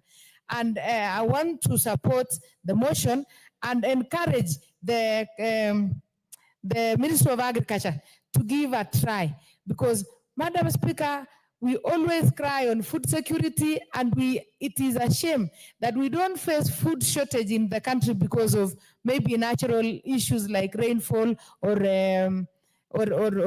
rainfall, or maybe the type of soil that we have, but because the farmers don't get the right inputs on time, the fertilizer, the seedlings, and we can manufacture our fertilizer just the way we did the seeds last year. The previous year, Madam Speaker, the farmers had a lot of challenge with the issue of seeds, but this year we have an oversupply of seeds. But then, because the farmers are well prepared, because they knew that the fertilizer is subsidized, we find that our stores that are supposed to supply fertilizer is running out of stock every now and then. So I think it is a good thing to venture in. But Honorable Atandi, it will also be good if you can advise on what are the components, or what do we need to do? Is it are the components or the ingredients for manufacturing fertilizers locally available, or we'll still have to import? Thank you, Madam Speaker. Thank you. The Honorable Rueda Obo, member for Lamu East, and thank you for your patience. For 1 minute. Asante Bi Speaker, kunipatia nafasi nami kuzungumza kwenye hoja hii ya kutengeneza mbolea hapa nchini kwetu. Nataka na mimi pia nimpongeze Mheshimiwa Atandi kwa kuleta hoja hii. Hoja hii kusema la kweli itasaidia sana wakulima. Itasaidia kuhakikisha kwamba mbolea itapatikana kwa wingi, itapatikana kwa urahisi, na mazao yatapatikana kwa wingi zikitengenezwa Kenya mbolea, na pia italeta kazi kwa vijana wetu, kwa sababu hizo kampuni zikiwa hapa au viwanda vikiwa hapa zitaajiri watu. Bi Speaker, lakini pia tuseme ukweli, kile kinachofanywa, sisi tusiwe mwanzo wa uwezi wa fadhila. Kitu kifanywa kizuri, tuseme kimefanywa vizuri, na tuseme pengine kiboreshwe. Lakini tusikatalie kwamba mtu amefanya jambo zuri kwa sababu ya siasa, tukatae. Kusema la kweli, hii serikali, rais wetu na naibu wake wamejaribu. Na kama ni hii ruzuku inawekwa kwenye mbolea, ili mbolea iwe kidogo, ile subsidy, kwa kizungu wa subsidy, haikuanza na rais huyu, haikuanza na serikali hii, ilianza kutoka huko mbele. Hawa nao wamejaribu, wamehakikisha mbolea imepatikana kwa bei nzuri, lakini kuna haja ya kuzidisha bidii ili mbolea ipatikane kwa rahisi zaidi. Order, Honorable Rueda. Honorable Rueda, I hope you'll keep following this motion next time when it will be scheduled by the House Business Committee, because you have a balance of about 7 minutes. So you'll have the first bite. Honorable members, and the time now being, honorable members, let's be upstanding, please. And the time now being 4 minutes past 1 p.m., this House stands adjourned until today, Wednesday, 2nd April 2025 at 2:30 p.m.